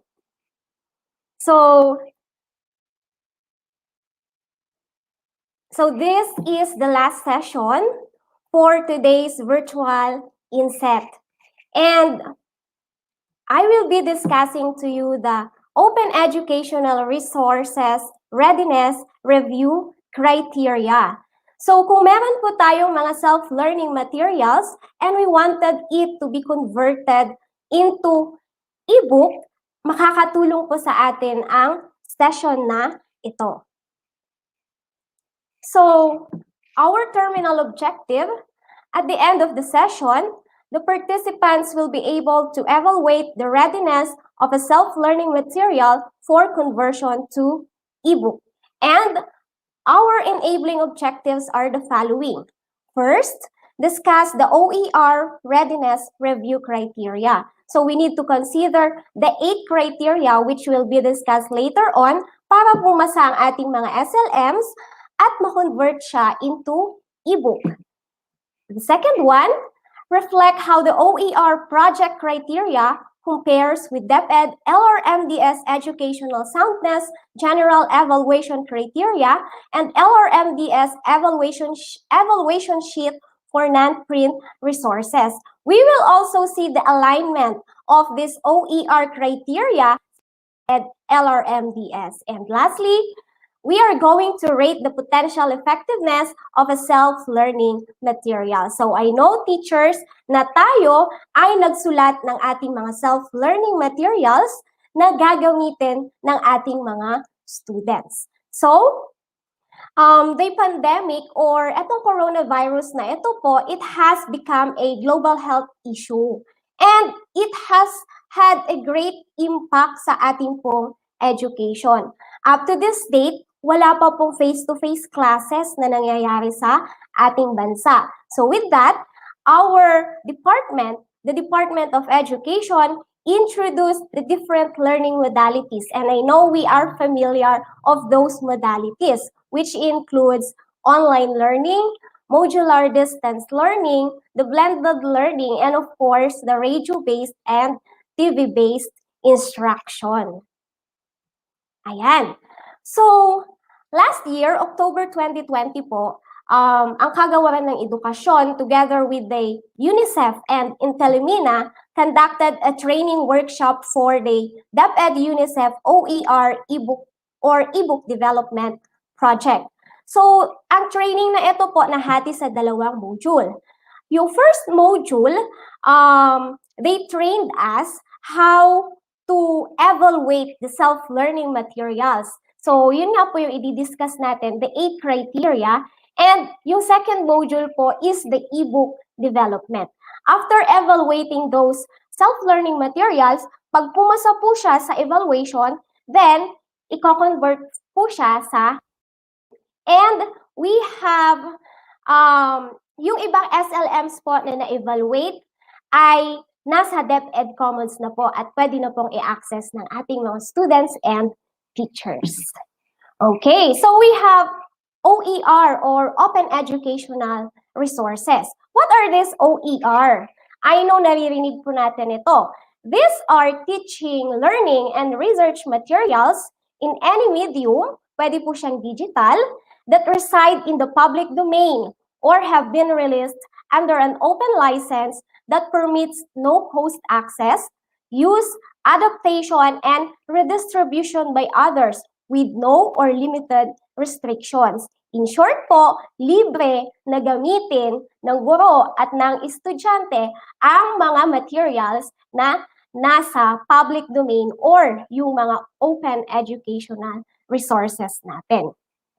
So, the DepEd has its open educational resource materials or tools. So, meron po tayo DepEd OER, which focuses on the ICT-assisted teaching and ICT-assisted learning, whereas the creation of yung mga tinatawag po nating contextualized learning materials is made possible for us to deliver quality, accessible, relevant, and liberating education for all. So every Saturday po, this March, may series po training na ginagawa ang EdTech unit regarding basic OER. And dito po, nadidiscuss yung ibang DepEd OER tools na pwedeng gamitin ni teacher. And these tools include, meron po tayong Kiwix. And this Kiwix is an offline version of Wikipedia 2016, which is hindi po siya pwedeng i-edit. Another, meron din po tayo nung Kulibre. This Kulibre, it is a Python-enabled software na kung saan it houses numerous OER materials. And ang maganda po dito, we can use this offline. So, pwedeng-pwede po siya sa remote places. Okay. Pangatlo na tool ng OER sa ating bansa, we are using the Moodle. So, the learning management system, which allows us to evaluate or assess both teachers and learners offline. Kasi LMS po ang ginagamit natin sa ating training to assess our participants. Pang-apat po, we also have the Course Lab 2.4. So, sa Course Lab na ito, you can create presentations, interactive presentations na pwede pong gamitin ng ating mga estudyante. At ito yung gustong-gusto kong OER tool naman na ginagamit ko sa aking klase, which is the Wondershare Quiz Creator. It is a quizzing application wherein you can make your quizzes interactive. Yung simpleng multiple choice, magiging interactive po siya kapag nilagay natin siya sa Wondershare Quiz Creator. So if you want to learn this OER materials na ginagamit po ng DepEd, manood po kayo every Saturday this March. May series po ginagawa na basic OER training. Okay po? So, we have now the Open Educational Resource Readiness Review Criteria. So, ito yung mga kailangan isaalang-alang ng isang guro pag siya ay magsusulat ng SLM at ang target niya ay i-convert ito into ebook. First, it is the degree of alignment to MELC. I know every one of us, familiar tayo sa most essential learning competencies na tinatawag natin. And may dalawang standards tayo na dapat pakatandaan pagdating sa MEL. Of course, the content and the performance standard. Okay. For the second criteria, we have the nature of license. So yung mga naunang nag-speak po sa akin, dun kanina sa video editing, na-discuss nila ang copyright issues, which is very important pag tayo ay nagsusulat ng ating SLM. So we will be discussing this mamaya po. Mas palalawakin natin yung kaalaman natin regarding this nature of license. Okay, for the third one, we have the quality of explanation of the subject matter. Pang-apat po, cultural relevance. It is very important for us na pag tayo ay nagsusulat ng ating SLMs or ng kahit anong lesson po natin, may integration po tayo ng culture. The fifth one, utility of materials designed to support teaching. Pang-anim po, the quality of assessment, which is kadi-discuss lang ni Sir Salvador. The quality of exercises. May assessment na, may exercises pa. So, if you can observe our SLMs, iba yung assessment natin sa mga exercises na pinapresent po natin sa ating mga materials. And lastly, the opportunities for deeper learning. So, dito po matatakot natin, tinatawag natin 4 C's. The collaboration, the critical thinking skills, the communication, and the creativity skills of our learners. Okay. So, let's see. May alignment ba yung OER criteria sa DepEd LRMDS? Yes, meron po. Hindi siya basta-basta ginawa. Inalign na din siya sa ating DepEd LRMDS. So, the table below reflects how the OER project criteria compares with the DepEd LRMDS Educational Soundness General Evaluation Criteria and LRMDS Evaluation Sheet for non-print resources. Okay, so let's have the first criteria. So the first criteria under OER is the alignment with the most essential learning competencies. So this criteria is aligned to LRMDS Evaluation Criteria number 8, which states that it reflects the profile of the target learner or users. So when we write our SLMs, pag po tayo ay gumawa ng ating SLM, it is very important for us to consider who are our learners. We have different grade levels of our learners. So napakahalaga po na i-consider po natin yung bagay na yon. And for the non-print resources, it is aligned to factor 1, which is content. Okay, another alignment for OER criteria 1 alignment with MELCS is LRMDS criteria 11. This criteria, sabi po niya, the target learners or users are clearly identified. So, kailangan alam mo ano yung academic level ng estudyante mo. Saan siya nabibilang? Nasa average ba siya? Okay, so yun po, kailangan alam natin. Another is, you must also know their technical skills. Saan magaling yung estudyante mo? Magaling ba siya sa pag-awit? Magaling ba siya sa pagguhit? Magaling ba siya sa paggawa ng kanta? Okay, so kailangan alam mo yung technical skills na kayang gawin ng iyong mag-aaral. And of course, mahalaga din na alam mo ang demographic address ng iyong learners. And it is also aligned to criteria 14, which is the prerequisite knowledge skills are clearly identified. Okay, so kailangan alam mo kung ano yung prior knowledge ng estudyante sa lesson na pinapresent mo sa kanya. For example, your lesson is about balancing equation and chemical reaction. So, kailangan, ang prerequisite skill doon, alam dapat ng estudyante mo ang topic na naming compounds. So, kailangan yun yung mga tinitignan po natin pag tayo ay gumagawa ng ating SLMs under this criteria alignment with the most essential learning competencies. Okay, so again, under non-print resources, naka-align po siya sa factor 1, which is content. Okay po. So for our second criteria, which is the quality of explanation. So this criteria, OER criteria, is aligned to LRMDS criteria 1, criteria 2, criteria 3, 4, 5, and 16. Okay, let's have first criteria 1. Content is accurate.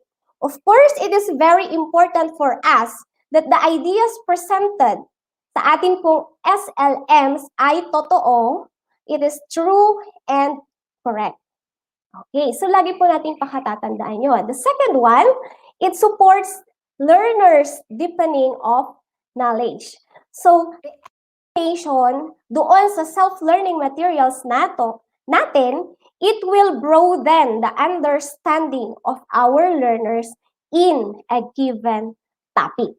And for criteria 3, presents controversial issues with balance and fairness and in accordance with the DepEd curriculum policies. For example, you will present a social issue in your class, for example, the LGBT community. So, in presenting that issue, always remember na dapat may equality sa both parties. So, hindi po tayo dapat bias, and of course, aligned pa rin siya sa DepEd curriculum policies. Okay, so for LRMDS non-print resources, it is aligned to factor 1 content, factor 3 presentation and organization, and factor 4 accuracy and up-to-datedness of information. So from time to time, let's check kung updated po ba yung mga information na binibigay natin sa ating mga learners. Okay, another alignment to LRMDS criteria is criteria 4, 5, and 16. Okay, 4 and 5, medyo related po ito. So for 4, uses language and symbols of the content domain. And for 5, correct and appropriate use of terms and expressions, symbols and notations, diagrammatic representation, and graphical representation. So what does this mean?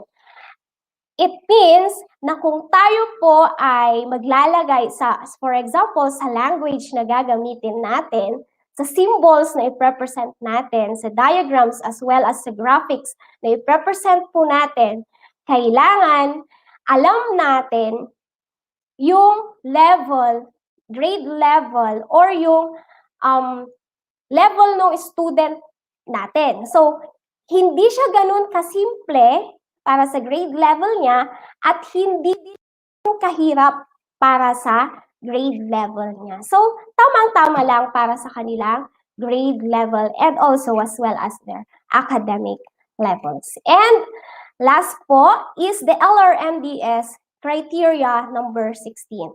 So, we provide clear instructions.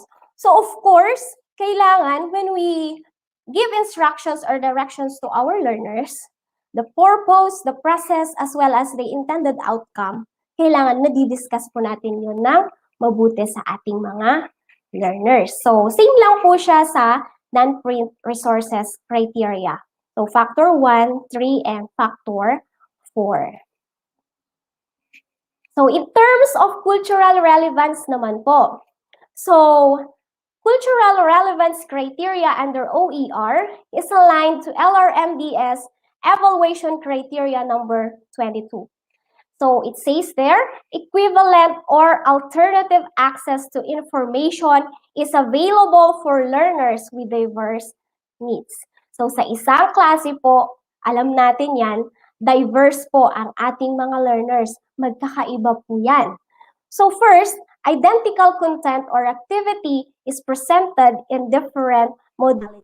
For example, you present the same activities but using diverse modes or iba't ibang modes. Halimbawa, sa isang activity, you will use the paper and pen. The other activity, you will integrate technology. Okay? For the second one, different activities that achieve the same learning outcome are available. So you can present various activities but accomplishing the same learning objective. Meaning, iba-iba yung activities na pinapresent mo, pero iisa lang yung tinatarget nating objective. So, para siyang sa degree of difficulty lang nagkakaiba. So, di ba, sa mga learning activities natin, gumagawa tayo ng mga easy activities, ng mga average activities, and challenging activities. So, for the LRMDS non-print resources, it is aligned to factor 1, which is content. Okay? And susunod po na criteria sa OER, we have the utility of materials designed to support teaching. So this is aligned to criteria, LRMDS criteria number 6, states that we utilize differentiated instruction. So madaming researches ang nagsasabi that differentiated instruction is effective in delivering our lesson. So you design instruction in order for you to meet the individual needs of your learners. You can group your learners based kung saan sila magaling. You group, you differentiate the instruction, magkakasama yung mga magagaling sa music, magkakasama yung magagaling sa language. Okay, so that's differentiating instruction. And for the LRMDS criteria 7, uses content in ways that are real life. Okay, so of course, kailangan po realistic within the context of the learner yung mga nilalagay natin sa ating self-learning materials. For criteria 10, LRMDS criteria 10, objectives are made explicit to learners and users. Gaya po ng ginawa ko kanina, I presented to you the objectives. So kailangan objectives are presented clearly to our learners para hindi po sila nawawala. Then we have criteria, LRMDS criteria 18. The learning resource can be accessed by learners or users. Kagaya po ng ating DepEd Commons, ng ating DepEd TV. So, pwede siyang i-access ng ating mga estudyante. And last, for criteria under utility of materials designed to support teaching, the resource may not require teacher facilitator intervention. So, hindi na po kailangang gumawa pa ng intervention ni teacher dun sa gagawin nating self-learning material. And this criteria is aligned to LRMDS non-print resources factor 3, which is presentation and organization. Next, for our quality of assessment criteria under OER, so, eto na po yung sinabi ni Sir Salvador kanina. So, LRMDS evaluation criteria is aligned to criteria number 13, provides an opportunity for learners, users to obtain feedback.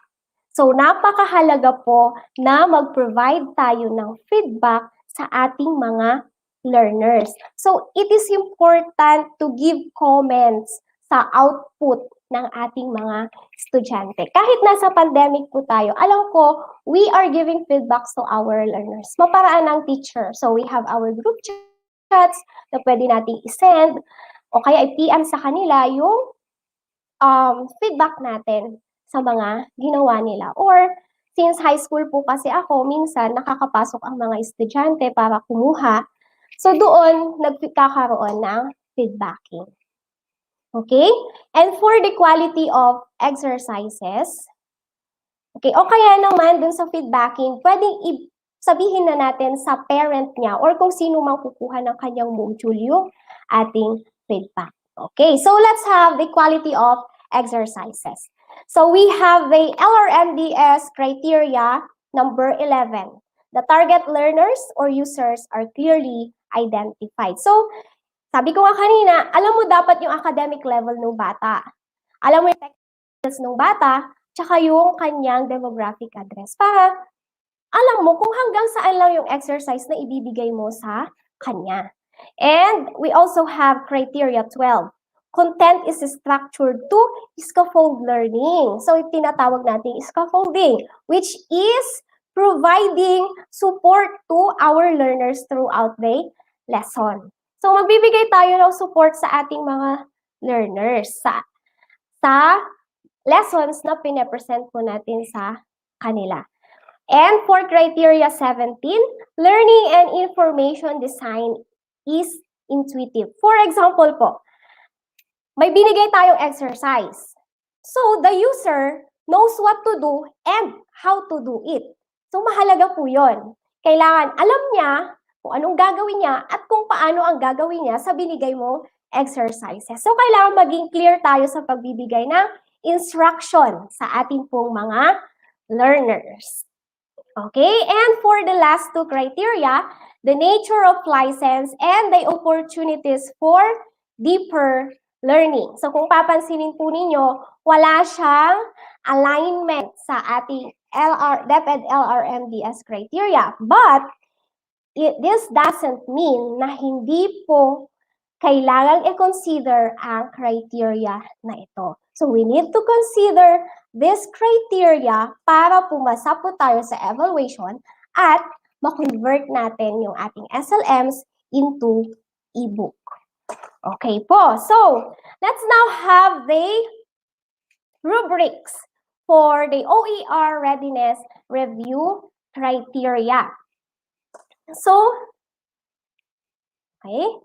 These rubrics will be used to rate the potential effectiveness of our self-learning materials.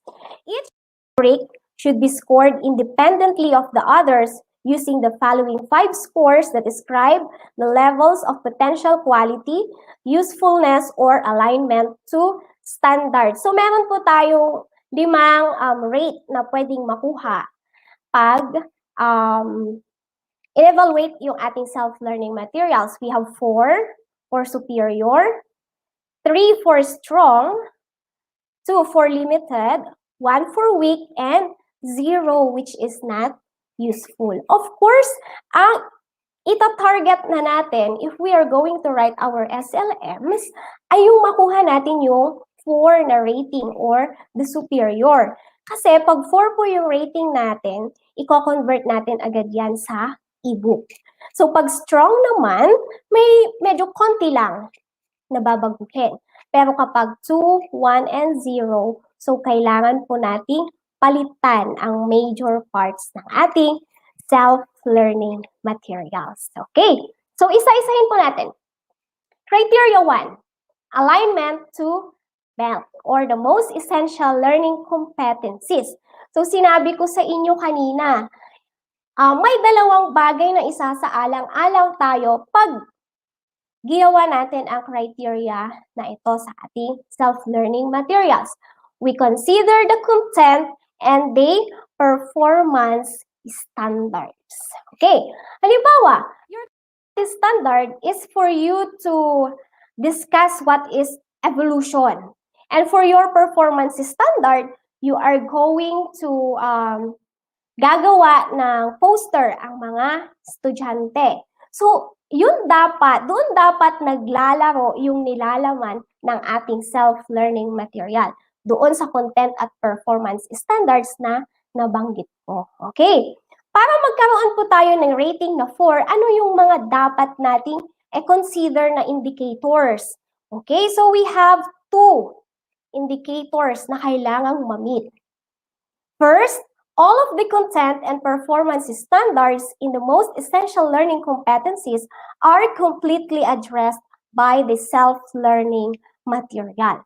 So, natakal mo dapat yung content at performance standard. The second one, the content and performance expectations of the milk are the focus of the SLM. So, yun po yung kailangang ma-meet na indicator para ang rating mo ay 4. And for a rating of 3, SLM has a strong alignment for either one of the two reasons. Pwedeng minor elements of the milk are not addressed in the object or objective, or yung content tsaka performance standard mo, minor lang yung alignment sa SLM. So, dapat naka-align talaga yung content and performance standards po natin. Okay, a rating of 2 or limited. If a significant part of the content or performance expectations of milk is not addressed in the object or objective, but there is fidelity to the part it does cover. So, limited po yung natakal natin sa content and performance standard. Then, a rating of 1 naman kapag minimal lamang yung natakal natin sa content and performance standard. And a rating of 0, ang sakit naman kung ang rating ng SLM mo ay 0. So, not useful kung hindi man lang siya nag-match sa content and performance standard. So, take note po, kailangan kung gagawa tayo ng SLM, basahin na natin yung indicators for criteria 4 para makuha natin or ma-evaluate natin, ma-convert natin agad yung ating SLMs into ebook. So that's for criteria 1, alignment to milk. Let's have criteria 2 or nature of license. Okay, dun sa video editing kanina, may mga nagtanong kung saan daw sila kukuha ng mga videos, ng mga images para maiwasan ang copyright issues. So let's see. It reside in the public domain or have been released under an open license that permits no-cost access, use, adaptation, and redistribution by others with no or limited restrictions. Ito po kanina yung binanggit ko sa open educational resources. Or, meron po tayong other option. The use of Creative Commons licenses. So, acceptable din po ang paggamit natin ng Creative Commons licenses. So, kung kailangan po natin ng images sa Google, hindi tayo basta-basta kumukuha ng images doon. Hanapin po natin yung mga nasa Creative Commons licenses para maiwasan natin ang copyright issue. Okay? So, ngayon, kung wala doon yung image na gusto mo, okay, maparaan tayo, maghanap ka ng kaibigan na magaling mag-illustrate. Kasi, nung nag-convert po ako ng ebook, nag-survive ako sa mga kaibigan kasi tinulungan po nila ako sa illustration. So, may mga kaibigan akong nag-i-illustrate for my ebook or sa aking SLMs. Ngayon, kung sa video naman, pwede po tayong kumuha sa YouTube, pero dapat nasa audio library yung mga gagamitin po natin para wala ulit copyright issues. Ngayon, kung wala doon yung mga audio or videos na gusto natin, pwede naman tayong mag-video ulit. Pwedeng i-video mo yung sarili mo, maghanap ka ng pwede mong i-video, pero kung estudyante yan, kailangan pa rin ng parent consent kung mag-video ka ng estudyante. Okay. So, ano ba yung mga dapat isaalang-alang para yung ating rating ay maging 4 under nature of license, para maging superior. So, kailangan nasa public domain. So, pag sinabi natin public domain, the creative materials are not protected by intellectual property laws, kagaya ng copyright, ng trademark, or ng patent laws na tinatawag po natin. The public owns the materials, kagaya po ng Creative Commons. Okay, the public owns the materials. Kasi pag sinabi po natin Creative Commons, it allows educators to freely and legally share their work. So yun po kapag nasa Creative Commons licenses tayo. So the public owns these works, hindi po siya pag-aari ng individual author or na kahit sino mang artist. So pag nasa public domain siya, anyone can use a public domain work without obtaining permission doon sa may-ari. But take note, we cannot own the material. Okay po? So kahit hindi tayo mag-ask ng permission as long as we do not own the material. Next, strong or 3, Creative Commons attribution. So it must give appropriate credit. Minsan, pag gumagawa tayo ng SLMs, di ba, naglalagay tayo ng photo credits to. Tapos, you insert the link. And,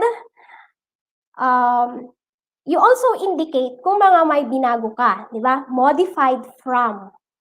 Then, nilalagay natin yung link or kung saan man natin kinuha yung ating nilagay na illustration or whatever na nilalagay po natin sa ating mga self-learning materials. Okay? And a rating of 2 or limited Creative Commons, non-commercial or share alike. From the word non-commercial, it cannot be used commercially. And a rating of 1 or weak Creative Commons or no derivative work. So if you remix, transform, or build upon the material, you may not distribute the modified material. So kung nag-remix po tayo ng material, so hindi po natin siya pwedeng i-distribute. And 0, full copyright. Okay, so ito po yung iiwasan natin, copyright issues. Okay, so that's 4 criteria to nature of license. Let's proceed to the 3rd criteria. The quality of explanation of the subject matter. This is how thoroughly that subject matter is explained, or how do you reveal how the subject matter is revealed in the self-learning material. So, paano mo ba inatake yung lesson, yung subject matter mo sa iyong self-learning material. Okay, a rating of 4 will be given to you if the following indicators are met. Number 1, the SLM provides comprehensive information. So, kailangan na iintindihan ng target audience natin yung mga nilalagay nating data sa ating SLMs. Second, the SLM connects important associated concepts within the subject matter. What does this mean? Halimbawa po, ang lesson natin is about multi-digit addition. So, kailangan ma-associate mo yung topic na yon, ma-connect mo yung topic na yon sa concept within the subject matter. The subject matter is mathematics. So, ang topic mo is multi-digit addition. So, pwede mo siyang i-associate sa topic na place value. Pag nag-add sila ng milyon, mga ganon. So, di ba dapat alam nila na ang ones and hundreds ganito ay magkakatapat? So, yun po yung ibig sabihin ng indicator number 2. Kailangan ma-connect natin or may association ng concepts within the subject matter. Third, the SLM does not need to be augmented with additional explanation or materials. So, yung SLM lang na ibibigay mo, sapat na para maunawaan ng bata kung ano yung objective ng ating lesson. Okay, a rating of 3 will be given if SLM explains the subject matter in a way that makes skills, procedures, concepts, and or information understandable. It falls short of superior in that it does not make connections among important associated concepts within the subject matter. Gaya ng example ko kanina, multi-digit addition. So pag hindi mo siya na-associate sa isang topic within the subject matter, kagaya ng place value, then ang rating mo na lang doon ay 3 or strong. Okay. For a rating of 2, if your SLM explains the subject matter correctly, pero limited yung pagkaka-explain mo sa content ng iyong self-learning material. A rating of 1, if the explanations are confusing or it contains errors. So, dapat hindi nakakalito yung mga explanations po natin sa ating mga estudyante. Dapat klaro. And 0, or it is not useful if it will not help the learner understand the subject matter. Okay. So that's for criteria 3. Let's have the next criteria, cultural relevance. So sa cultural relevance, may tinatawag po tayong CRT. What is this CRT? The culturally relevant teaching, which means a pedagogy that empowers students intellectually, socially, emotionally, and politically by using cultural reference to impart knowledge, skills, and attitudes. Anong ibig sabihin pag sinabi natin cultural reference? So this pertains to you are going to, ito yung sinasabi natin, to know what they do not know. So for example, you will integrate religion, the culture of different religion sa ating bansa. So of course, hindi dahil, of course, we need to discuss the different cultures ng iba't ibang religion na meron tayo sa ating bansa. The culture of Muslims, Christians, whatever religion we have.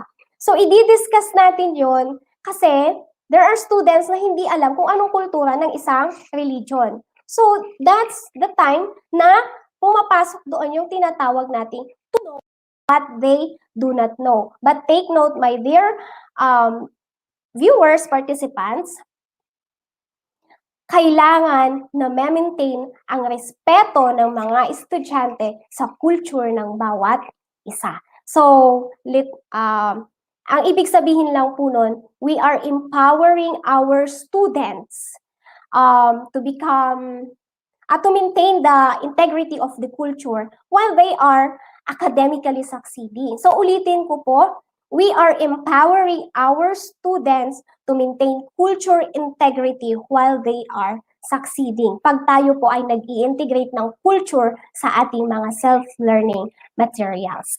And this CRT has 3 characteristics. Ano-ano po yung mga yon? The first one, it's validating and affirming. Sabi ko nga kanina, diverse ang learners natin. So, ibig sabihin, kanya-kanya ng culture yan. So, it's validating and affirming if it acknowledges that our learners have diverse cultures. Second, comprehensive. It is comprehensive if it uses cultural resources to teach the knowledge, the skills, the values, and attitudes of our learners. And it's multidimensional naman po if it applies multicultural theory to the classroom environment, the teaching methods, and evaluation. So that's for cultural relevance. So how will you get a rating of 4 under this criteria? Superior kapag na-meet mo yung tatlong characteristics. Validating and affirming, comprehensive, multi-dimensional. Okay. 3 naman, kapag dalawa lang doon sa CRT characteristics ang na-meet mo. 2, kapag iisa sa CRT characteristics. 1, kapag it appears to be designed to provide some of the CRT characteristics. So, may natakal ka paunti-unti sa CRT characteristics. And 0, if it does not conform to CRT. So, kahit isa doon, wala kang na-meet sa ating characteristics ng ating CRT. Okay po? So, let's have criteria 5. The utility of materials designed to support teaching. So, this is the potential utility of the SLM at the intended grade level for the majority of teachers. So, this is designed or dito po lumalabas or dito na ipapakita ni teacher paano niya plinano at paano niya i-represent yung kanyang subject matter. Di po ba nung face-to-face, meron tayong lesson planning na ginagawa, especially pag magkakaroon tayo ng classroom observation. So may lesson planning tayo ginagawa. So this is under criteria 5. How will I get a rating 4 or superior? So you have 3 indicators. 1, provides materials that are comprehensive and easy to understand and use. Pangalawa po, it includes suggestions for ways to use the material with a variety of learners. And last indicator, all objects and all components are provided and function as intended and described. Okay, paano natin mamimit ito?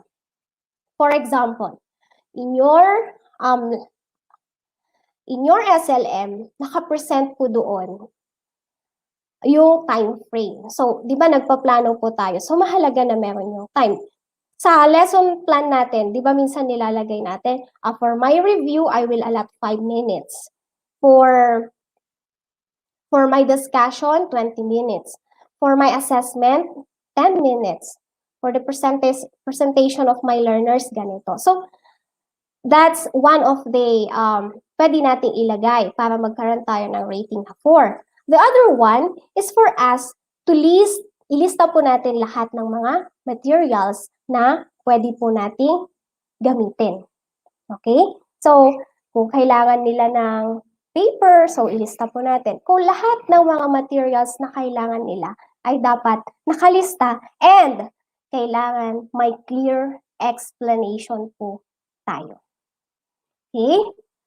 3 naman ang rating if the SLM offers materials that are comprehensive and easy to understand and use but fall short of superior for either one of the 2 reasons.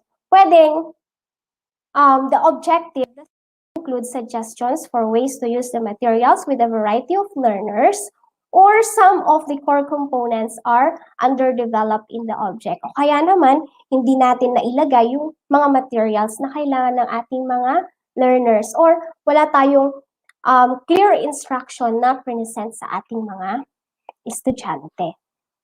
Okay po. For a rating of 2 or limited, an object is rated limited for the utility of materials designed to support teaching if it includes a useful approach for idea to teach an important topic but falls short of strong for either one of the 2 reasons. Yung una, nawawala yung mga mahahalagang elements ng ating discussion.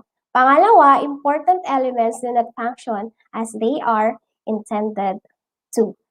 And weak ang rating natin if our SLM is confusing or ang dami pong errors na makikita at ang planning or preparation po natin ay hindi po maayos o kaya hindi na preset.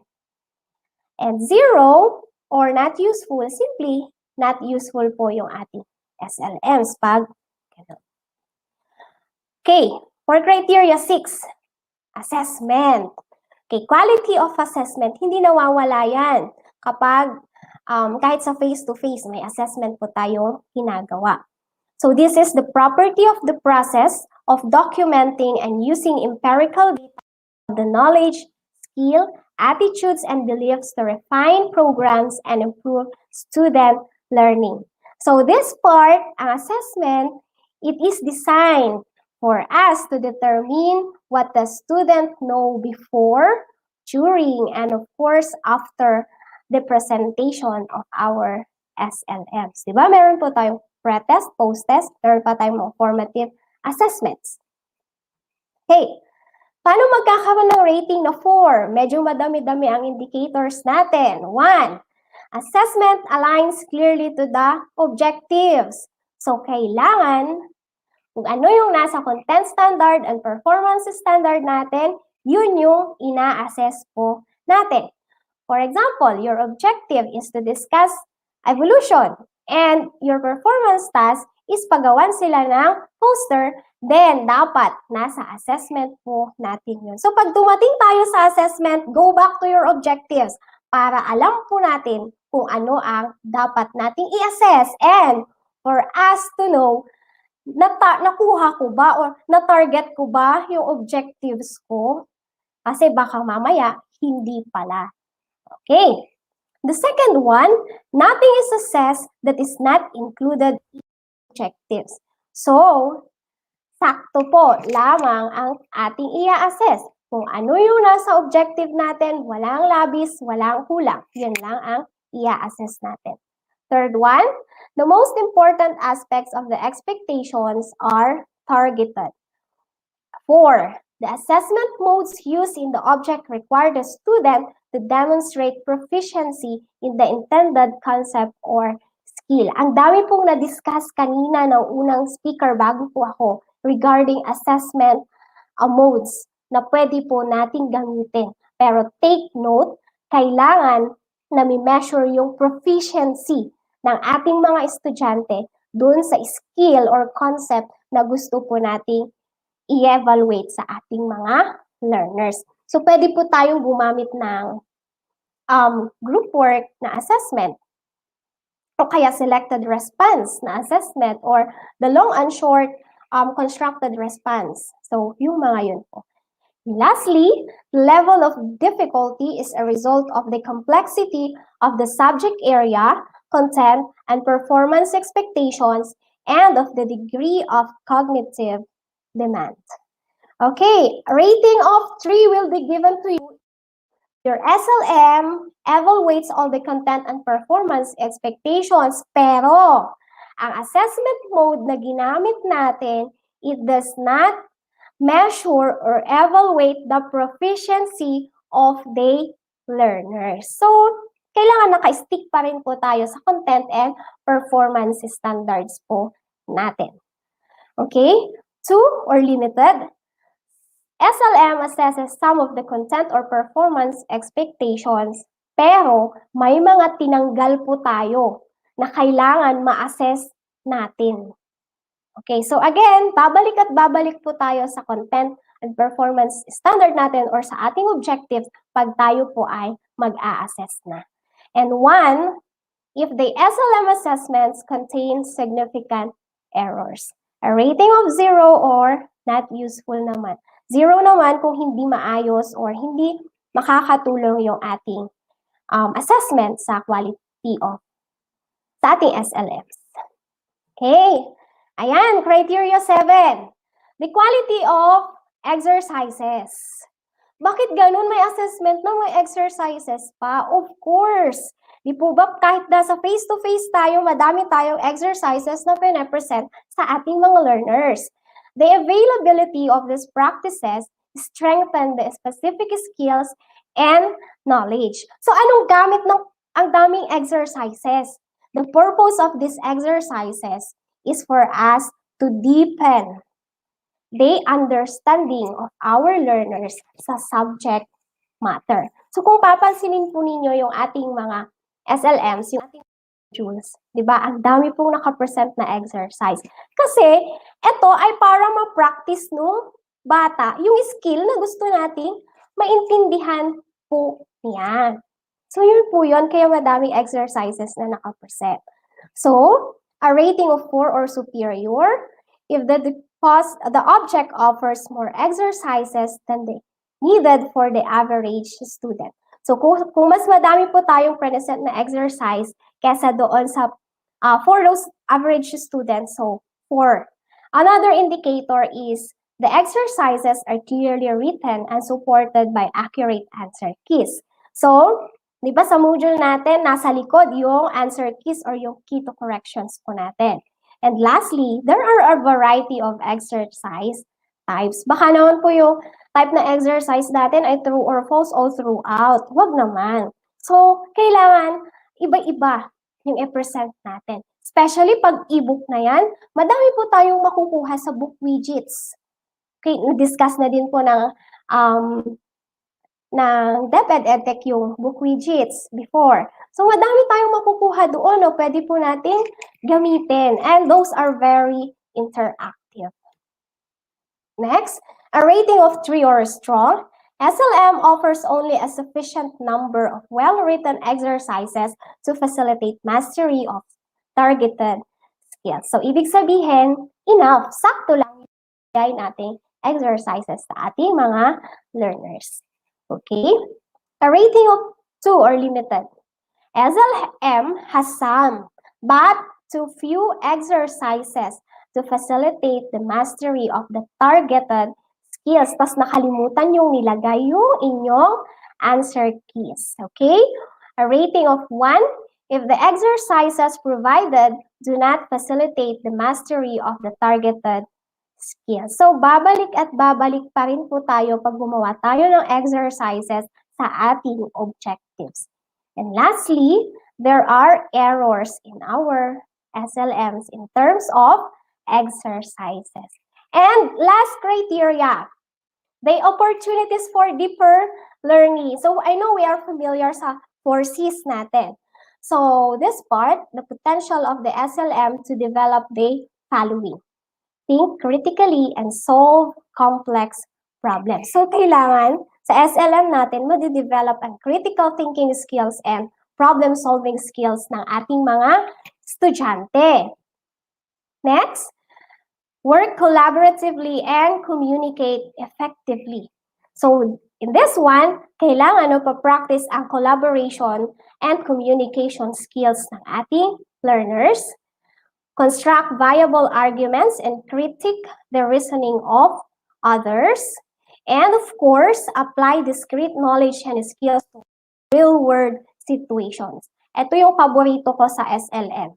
Dapat may tinatawag tayong transfer of learning. Hindi lang po puro content yung tinuturo natin, kundi magagamit din nila yun sa real-world situations. Okay, so a rating of 4 if the following indicators are met. Number 1, at least 3 of the deeper learning skills from the list are required in the object.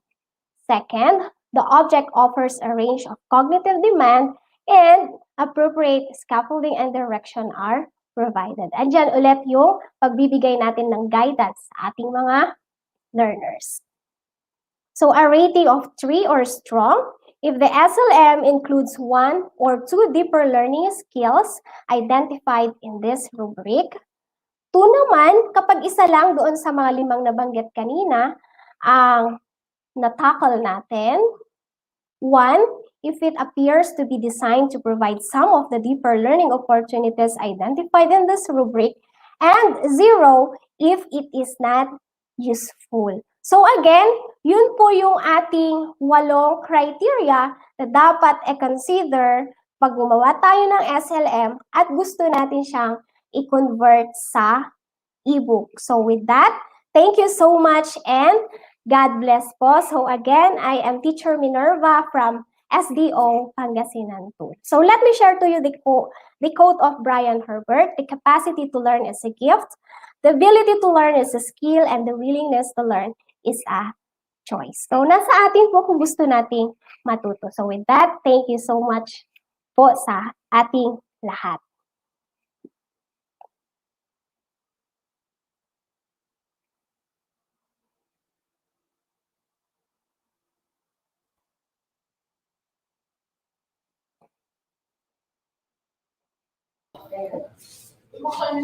Yes, thank you very much, Ma'am Minerva Grace Obra Silvestre. No? So, ngayon nakita natin that there are actually ways pala that we can do with our OER readiness review. Yes. Diba? So, At ang dami nating natutunan, sir, no? At may levels pala yun, no? Ngayon ko lang natutunan na may levels pala na dapat natin i-identify at i-recognize. yes. And with that, we would like to inform our teachers na if ever you have questions po for Ma'am Minerva, you may now send in your questions para po mapili na natin yung first 5 na questions na dadating. Then, it will be posted and it will be answered by Ma'am Minerva. Yes. So, while we are waiting for that, we're going to have a recap of our day 2 session. So, this morning, Teacher May, we started with our talk about DepEd TV. Medyo bumalik tayo dun sa past kasi tinignan natin yung mga educational shows na naging part ng kabataan natin, di ba? So we had a visit with our memories ng bata tayo, and we really reminisced with the episodes that we really love. Hanggang ngayon, diba? We miss these episodes, these TV shows, at yung purpose ng mga TV shows na yun ay binubuhay ng DepEd TV. Yes, so na-discuss din natin kanina yung video editing techniques na tinuro sa atin ni Sir Neil. And with that, sobrang nakakatuwa, no? Kasi ang dami ng mga teachers na nagpo-post sa Facebook na nakagawa na sila ng sample video nila. Yes. And of course, ang pinaka-nakakatawa pa, hindi, actually, pinaka-nakaka-proud Nahihiya na ko po. is ako po yung nakikita ko. Ah.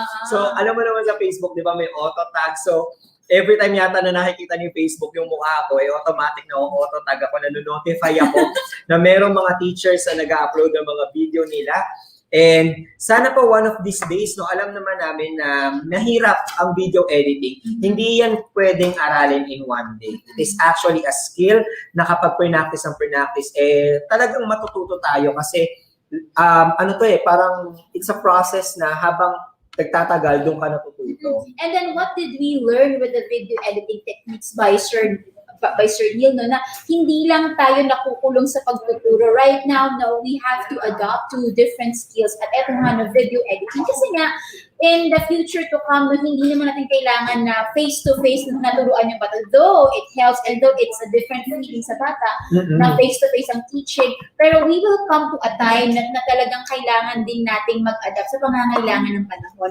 At isa doon yung online learning. And one of the best substitutes of face-to-face instruction is to do video. Yes, and alam niyo po mga teachers, kapag marunong kayo mag-video edit, who knows, even yung mga birthday ng mga anak ninyo, mga pamangkin ninyo, pwede niyong gawa ng sariling video. Basta po meron kayong Windows 10, meron po dyan naka-install na built-in application ng video editor. At sir, hindi mahirap maghanap ng mga applications for video making. May CapCut dyan, may Filmora, may Wondershare. Sabi mo nga siya, meron mga built-in sa ating mga laptop na Windows editor. So, hindi na mahirap teacher. It's just the willingness, no, na matuto ng iba't ibang mga skills, lalo na ng mga bagong skills ngayon. Yes, and this afternoon naman, pinag-usapan naman natin is all about assessment.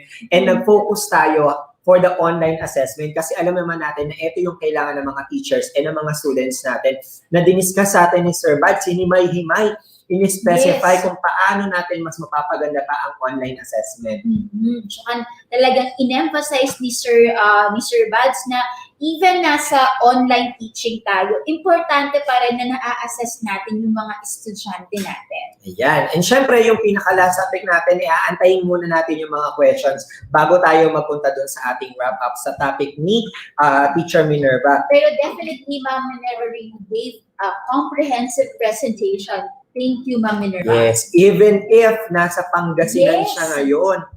Ayan, sobrang layo ni Ma'am, pero still, nakapag-share pa rin siya ng topic. Kaya naman, Ma'am, simulan na natin ang ating last wave ng ating mga pa-shoutout while we are waiting for the questions. Naku, marami-rami to, Sir Wilbur, no? Ayan, so, greetings sa Supervisor Ma'am Cynthia Marquez and to the School Head Maria Arandia, Byron Humawan, watching from Sariaya East Division of Quezon. Okay, pa-shoutout po ni Sir Glenny, no? Punta Engaño High School, teachers headed by Dr. Rowena G. Sagarino of SDO Lapu-Lapu City Division Region 7 Central Visayas. Hello po sa mga teachers dyan.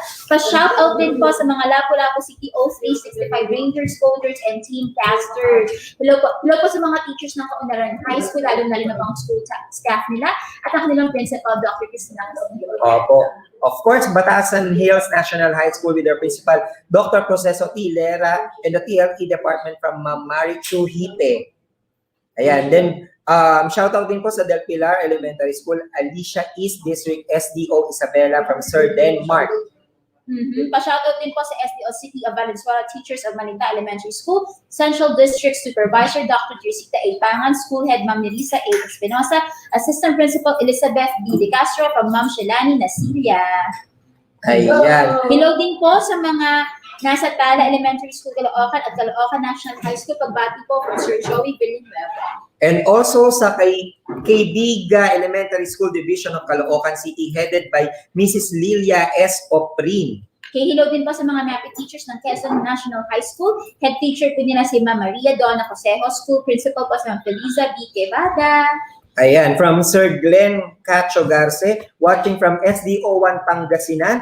Greetings from teachers of Tondol Elementary School and especially to their PSDS Edwin A. Ampler and School Head Cesardo Ladia. Okay, shout out po sa SDO Bildingan City SDS, Miss Edna Paula Agustin. Teachers from Malaban East Elementary School. Head teacher po nila si Ma'am Marieta I. Faraon. Hello po from Ma'am Ara Gia Almarines. And of course, syempre sa Makati Science na nagtotalk si Sir Mark ngayon doon. Hello, Sir Hello Mark. po sa inyo. Sa Makati Science po and sa Makati Elementary School and as well as to their respective principals. Maraming salamat po sa pagsuporta Alam mo sa sir, DepEd TV. napakabait ng principal ng Mac LM, no? Kasi nung nagsushoot kami dyan, napaka-accommodating talaga ni Ma'am. Yes, and as well as shoutout din po sa Manuyo Elementary School headed by Mrs. Irene C. Agar and sa supported PSDS and OIC and sa lahat po ng Manuyo Elementary School teachers from Sir Wilfredo Gagarin. So this is from Ma'am Mary Grace Panadero.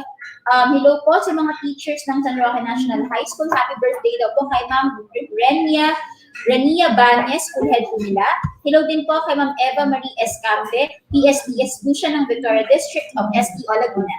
San Antonio Elementary School headed by Sir Carlito T. Aducol. Shout out to Teacher Maria Fe Esperanza Parawan Tolentino and the kindergarten teachers of Guadalupe Elementary School ng Cebu City, especially sa school principal si Mrs. Seralina Lierin and greetings from Mrs. Riza Sonido. Shoutout din po sa Dacanlao, Gregorio National High School, lalo na sa TLE Department headed by Mr. Donato Magboo. Yes, and also sa Kasambalangan National High School headed by Miss Wilhelmina Mata from Sir Joe Mar. Ito po ay greeting ni Ma'am Sherry La Peña po, teacher broadcaster ng SDO Bulacan. Hello po sa mga teachers ng SDO Malolos, City of Malolos, sa kanilang SDS na si Mrs. Norma Esteban, teachers from Balayong Elementary School, head teacher po, Sir Bernardo C. de Guzman, PSDS Rima B. Villacana. Hello po sa inyong lahat dyan Yes sa po. Malolos. Tandang Sora National High School at TLE Department from Ma'am Precious and also sa New Leyte Elementary School teachers with their active and loyal and lovable school principal Sir Ray Rosete from Sir Jason. Ayan po. And Hello po sa mga teachers ng Digo City Division with our SDS Ma'am Christy Epe. Pagbati po yan ni Ma'am Reziel Gutierrez ng Digo City National High School. ayan, from Sir Paulo, so shoutout po sa principal Ma'am Alejandra Messina from Lawang Kupang Elementary School, SDO Nueva Ecija. Okay, so hello din po sa mga taga-Katutig Integrated School from Sir Michael DepEd. Yan. And also sa Diadi Region High School of Cordon North District, SDO Isabela.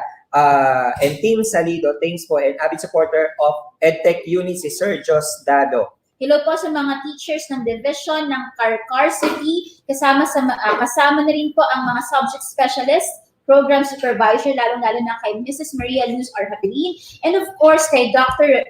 Ronald Butay, ang Division School Superintendent ng Carcar City. Also sa Pulangi General Comprehensive High School headed by our principal now, Dr. Alicia R. Lim with the SDS Ma'am Norma Samantela of SDO Albay. Okay, so I guess ready na po ang ating Yes. mga questions. Hello, Ma'am Minerva. We'll be calling you back again. Ayan. Yes, Ma'am Minerva, hello po. Hello po ulit. Kamusta, Ma'am Minerva? Hindi na po kinakabahan? Okay lang po. Okay lang. At mukhang ready si Ma'am Minerva to take in questions. So, this will be the first question na. Okay, so ang sender po natin ay anonymous, no? Pero the sender is from Santa Teresita Elementary School from SDO Batangas. And the question is, ma'am, ito po, what is the effective way of assessment without any idea of resources due to calamities and pandemic? Kuha po, ma'am? Or should I repeat? Okay, sige po. Okay po. So, na-discuss po ni Sir Salvador kanina yung different assessments na pwede po nating gamitin. So, we can get ideas dun sa mga shinare sa atin ni Sir Salvador na different types of assessment. So, another, we can use the book widgets. There are many interactive assessments na pwede po nating gamitin pagdating sa ating mga self-learning materials pag nasa ebook na po siya.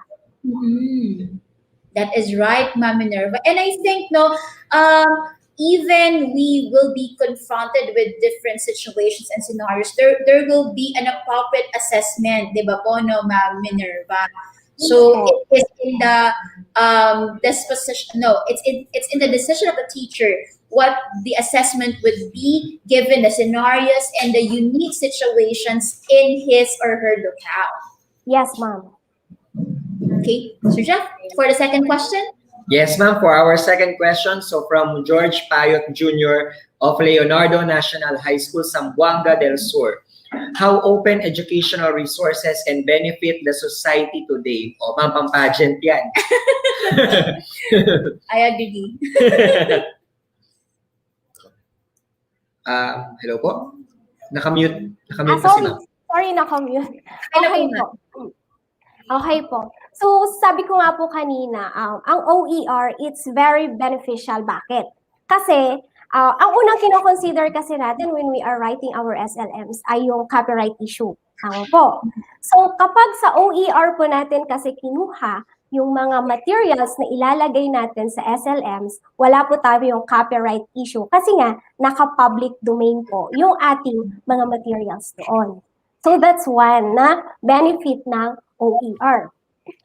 Another po, we can reshare. Pwede nating i-share yung mga OER materials natin. Another, yung 5 hours po ng OER, yun yung mga benefits na maibibigay sa atin nito OER.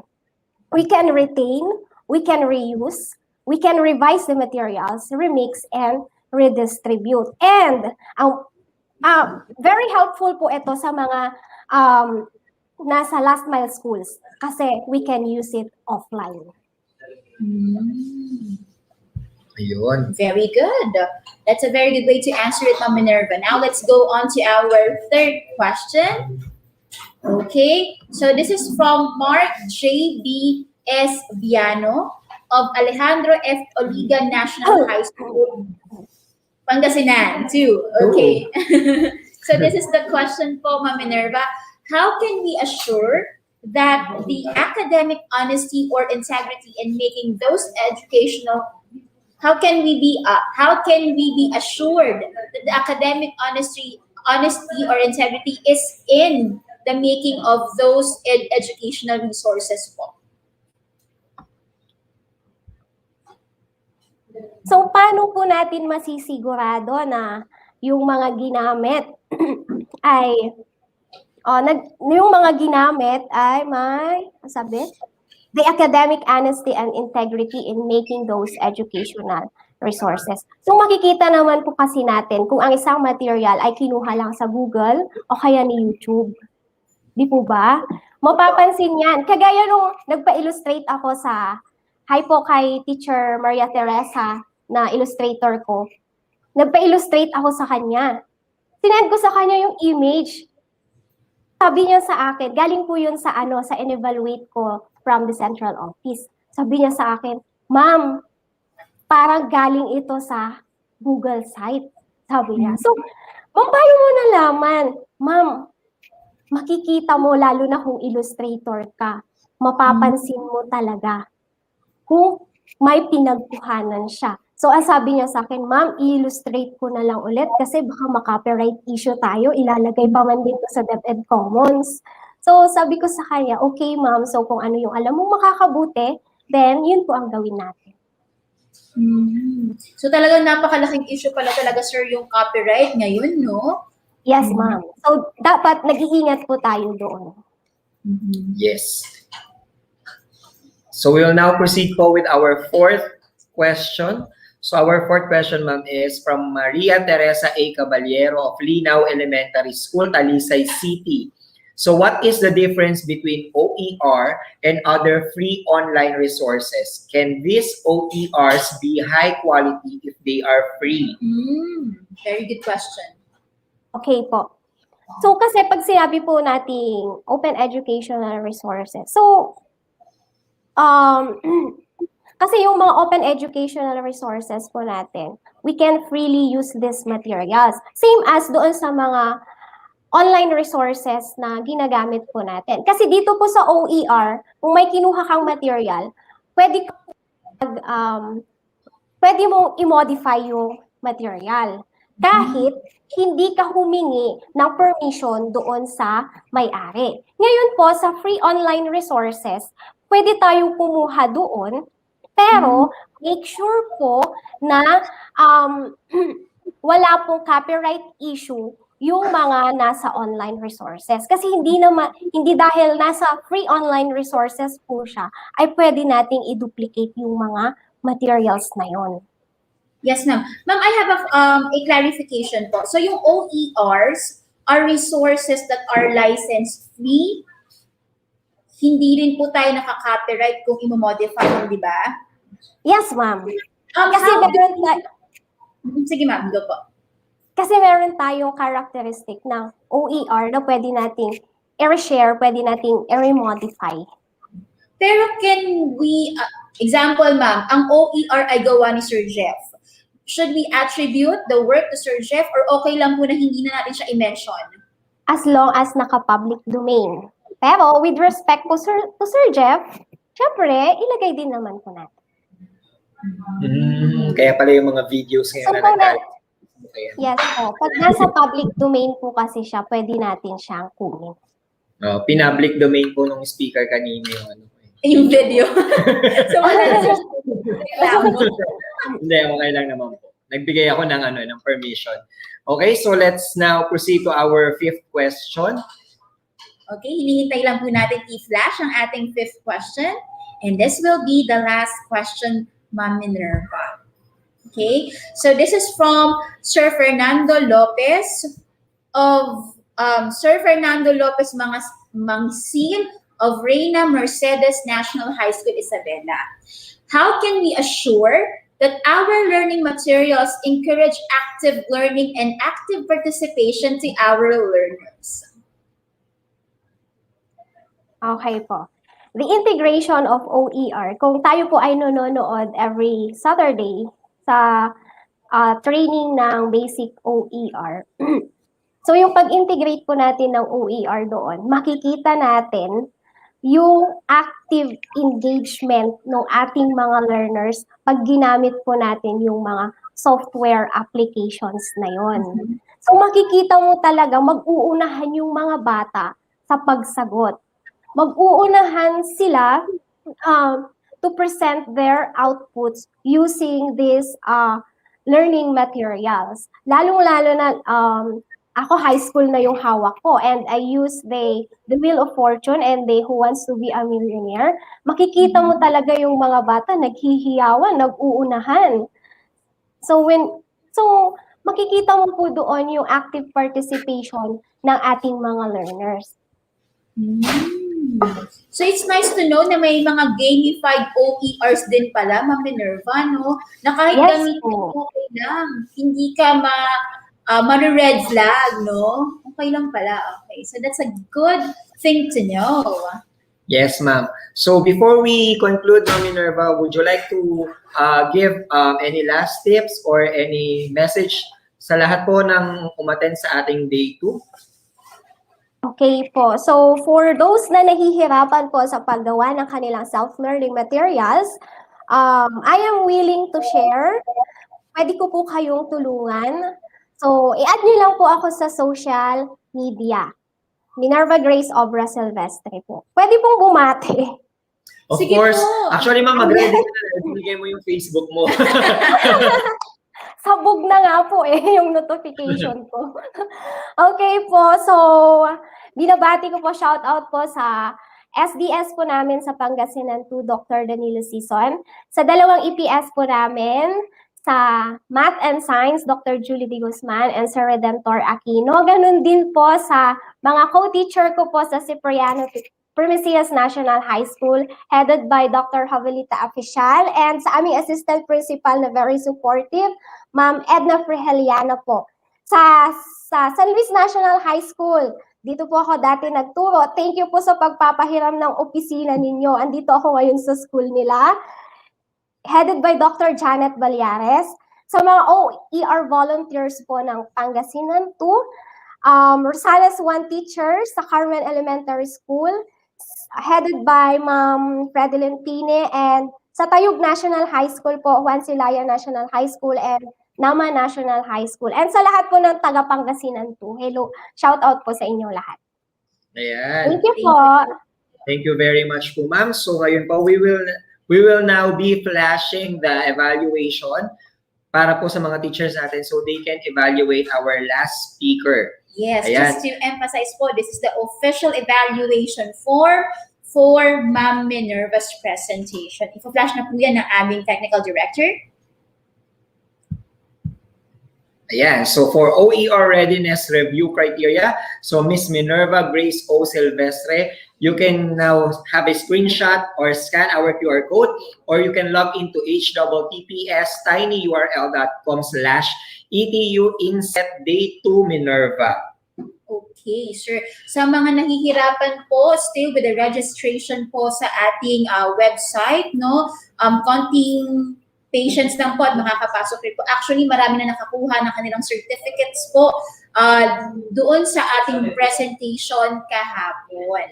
Ayan. So, we still have few remaining minutes and susubukan natin banggitin lahat na nagpapa-shoutout sa mga teachers. And sisimulan na po namin ulit. So, Baliti Integrated School, SDS City of San Fernando, Ma'am Hilda P. Suba, the principal, and shoutout din po kay Ma'am Jennifer T. Gonzales. Yes po, hello po sa mga teachers from SDO Bogo City, Cebu, most especially sa Polombato Elementary School teachers. Galing po ang pagbati kay Teacher Desh. Ayan. So from Sir Sherwin Abolencia, School Head Ramona C. Basa, Pinagsanhan Elementary School, Pagsanhan District, SDO Laguna. Okay, hello po sa mga teachers ng Samal National High School Annex Division of Bataan, sa principal po ng school na si Mr. Edgardo Basa. Ang pagbati po ay galing kay Sir Abhil Mejino. Abhil, yes. And of course, pa-shoutout din po kay shoutout ni Ma'am Jennifer De Jesus, SDO Batangas Province, especially to the teachers and principal for Dr. Telma A. Pascua of Dr. Juan A. Pastor Memorial National High School in Ibaan, Batangas. Pa-shoutout din po sa mga viewers ng SDO Nueva Vizcaya, lalo na po sa mga taga Bone na North Elementary School. Hello din po sa mga teachers ng ESP Department from Pedro Guevara Memorial National High School, kay Ma'am Richelle Montana Pagtananan and her co-teachers, Lenny V. Paloma and Craig Zadok V. Paloma. Galing po ang greeting kay Sir Mark Anthony Paloma. Yes, and shoutout din po sa lahat po ng teachers ng General Mariano Alvarez Cavite. Ayan. Then, shoutout din po sa San Jose del Monte National Trade School and Division of San Jose del Monte City.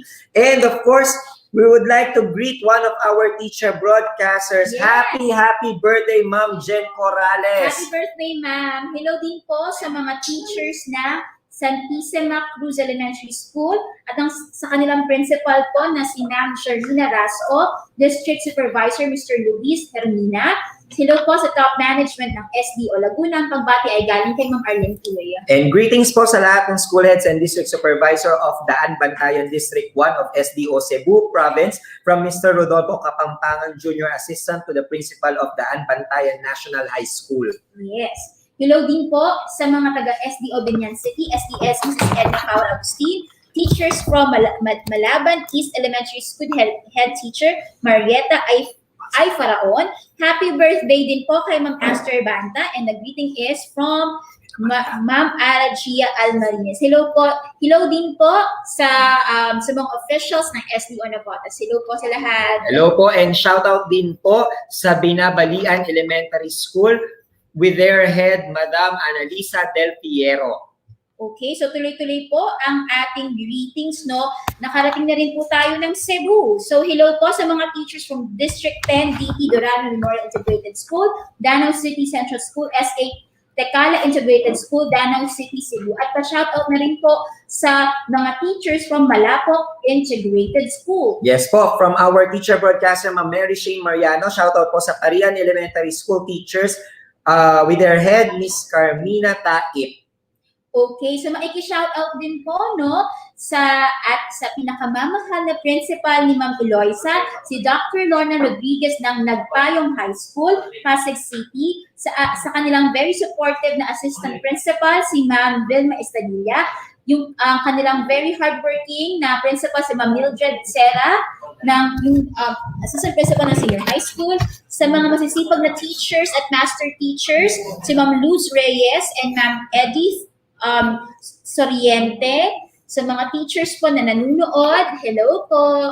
Yes, shout out din po sa mga TLE ICT teachers ng ng Balawan Cluster SDO La Union from Rodel Mabanes, and shout out din po sa grade 6 teachers ng Bolinao Integrated School na kasamahan po ni Sir John Wilbur. Okay, sa mga viewers po natin na teachers sa Bitoon National Vocational High School ng Dumanhog, Cebu Province, hello po sa inyong lahat dyan, teachers. Ayan, shout out po sa Upper Malabog Elementary School staff of Daraga North District and to kindergarten teachers of Albay Division that are actively watching and participating sa ating INSET. Babalik po tayo sa Cebu. Hello po sa mga teachers ng Mabini Integrated School, Cebu City, at hello po sa kanilang principal, Ma'am Sheila de la Cruz. And shout out po sa TLE family with their department head, Dr. Rani Copada, and to all the teachers of Golden Acres National High School, headed by Mr. Darwin Mayo, and Las Piñas East National High School, headed by Mr. Carlos Alexander Rigon. And shout out to Ma'am Emalyn Evarola Luda of Bernabe Elementary School, SDO Pasay, from Ma'am Jasmine Gregorio. Balik po tayo ng Cebu City Division.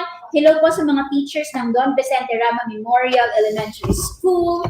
Ayan, TLE teachers po, Pedro Guevara Memorial National High School, head teacher Sir Nequinto, and school principal Dr. Santiago Fahilago Jr., TLE EPS Dr. Tina Talambayan, English EPS Ma'am Irma Valenzuela, SDS Ma'am Ibanez from SDO Laguna, from your teacher broadcaster Ma'am Erza Ulep. At napakarami po ng mga nanunood sa Cebu Province, no? Cebu Province is watching live, headed by SDS Dr. Marilyn Andales, PSTS Rowena Brian, Principal Amor Banyares, and the 100% teaching force of Tuburan National High School with their school IT officer, Sir Harley Tuli. Yes, shout out din po sa General Vito Bellarmino Integrated National High School Senior High School Department, headed by Flordalisa A. De La Rosa from Sir Raymond Kasama. And shout out din po sa MAPE teachers ng Quezon National High School, head teacher Maria Dona Cosejo, school principal Felisa B. Quevada from SDO Quezon, from your teacher broadcasters Jonas and Charmaine Evora. Hello po sa mga teachers ng Balibago Elementary School of Rosario East District, Batangas Province, to their school head Maria, Ma'am Eloy Elisa Manalo, and teachers Ma'am Evangeline Rualos, Ma'am Rochelle Geronimo, Ma'am Marivic De Castro, Ma'am Teresa Ebrio, Ma'am Juliet Rena, and Ma'am Edna Di Mayuga. Hello po sa inyong lahat. And of course, shout out din po kay Sir James Anthony Diputado of Cebulan Central Elementary School, headed by Ma'am Elvira C. Diones, school principal from SDO Negros Oriental, under the flagship of SDS Sir Senet Presilo P. Pauli. Hello po sa mga teachers ng El Pido Quirino High School,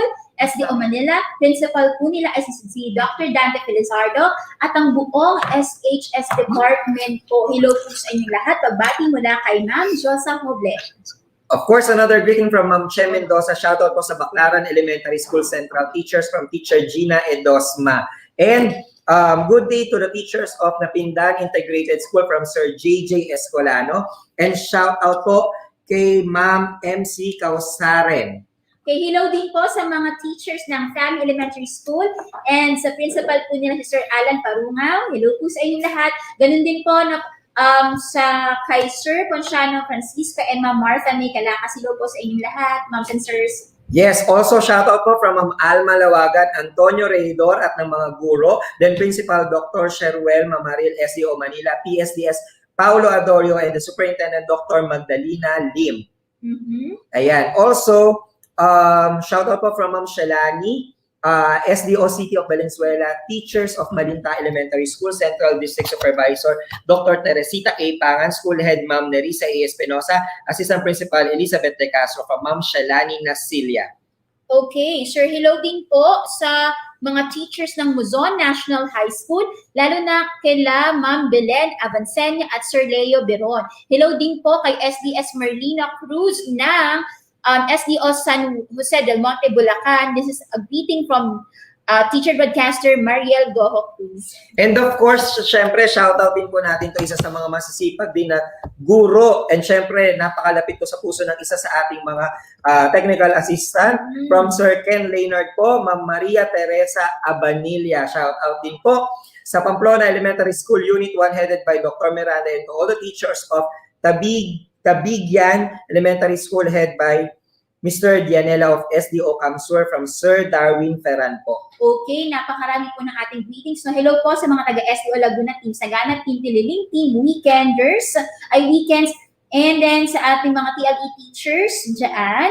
No, MT1 po si Sir Era or Ma'am Era Limonco. Salamat sa maisipag na guro ng San Pedro. Yes po, Ma'am Weng Bernese and Ma'am Weng de los Santos from Pamplona Elementary School Central of SDO Las Piñas from Ma'am Jobel. And also shout out po sa mga teachers po na nasa Mindoro ngayon. Well, actually, mama kasi ako, yung sa side ng mother ko is from Santa Cruz Occidental, Mindoro. So, shoutout po sa lahat ng mga teachers dyan. And hopefully, one day, maka-visit po ulit ako dyan. Okay, so hello po ulit sa mga taga-STO Muntinlupa, SDS Dr. Dominico C. Edanan, Muntinlupa National High School Tunasan Annex, Principal Dr.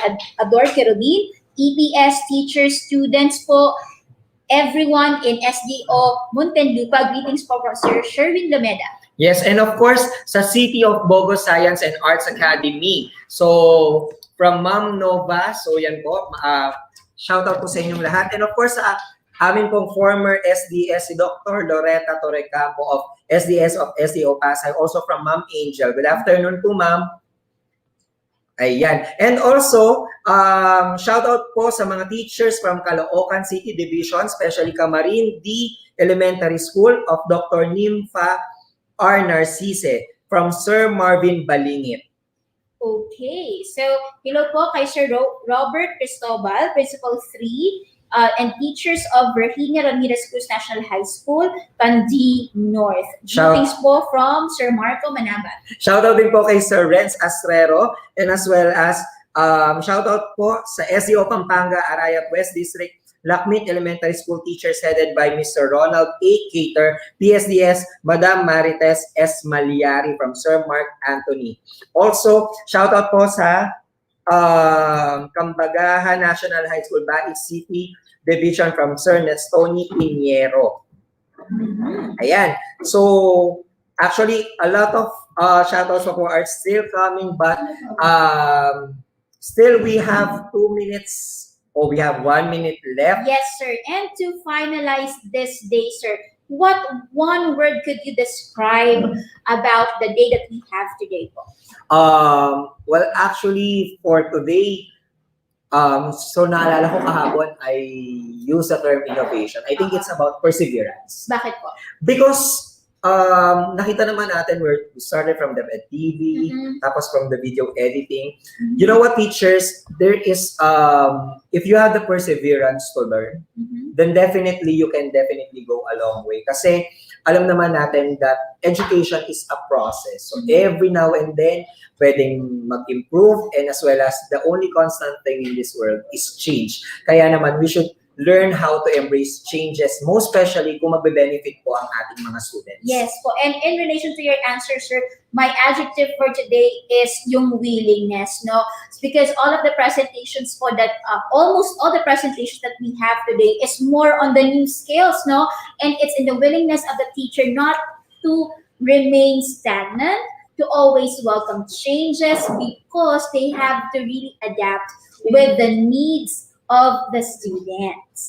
Ayan. And of course, syempre gusto rin naman po namin na you should spend time with your family. That is why we are now down to the last part of our virtual INSET. Again, I am Teacher Jeff and I am from Las Piñas National High School, SDO Las Piñas City.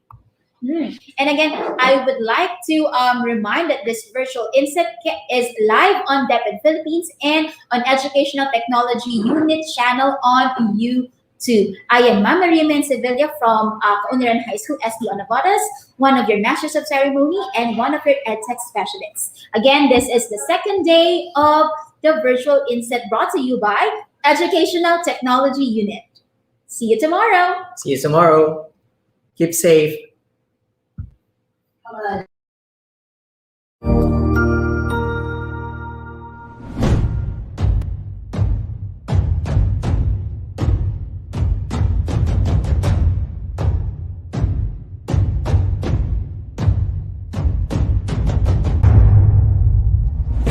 As we face the command of rapid development and technological innovation in the world, the Philippines' preparedness in advancement of its physical facilities, infrastructure, and soft skills are given focus, especially with the empowerment of teachers' capacity and capability, not only in pedagogical aspects of teaching, but the confidence in delivering instruction with the use of information and communications technology.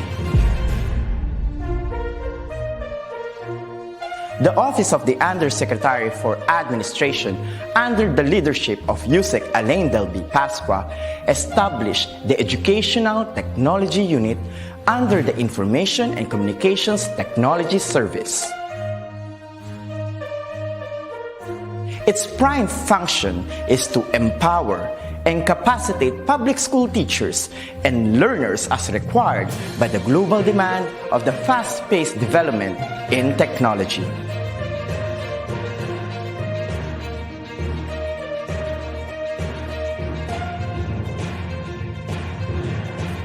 The task of the Educational Technology Unit is to promote and solidify the innovation and digitization projects that will support the requirements of the K-12 curriculum in delivering quality, accessible, relevant, and liberating education for all.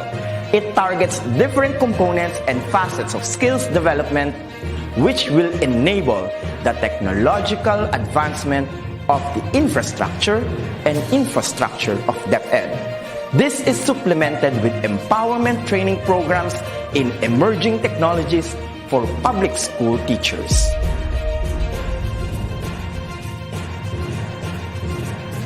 The programs of the EdTech unit target the emerging pedagogies focused on open educational resources, robotics and mechatronics, coding and programming,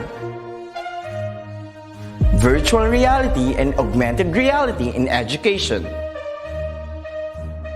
mobile application development, Internet of Things, and the productivity tools for learning, which includes Microsoft Office 365, Google Apps for Education, and the different Adobe software tools. In addition, the maneuver of in-house applications such as the DepEd Commons and the DepEd Learning Management System is under the flagship of the EdTech unit. The supervision of DepEd TV in ensuring world-class produced video lessons is another task of the office.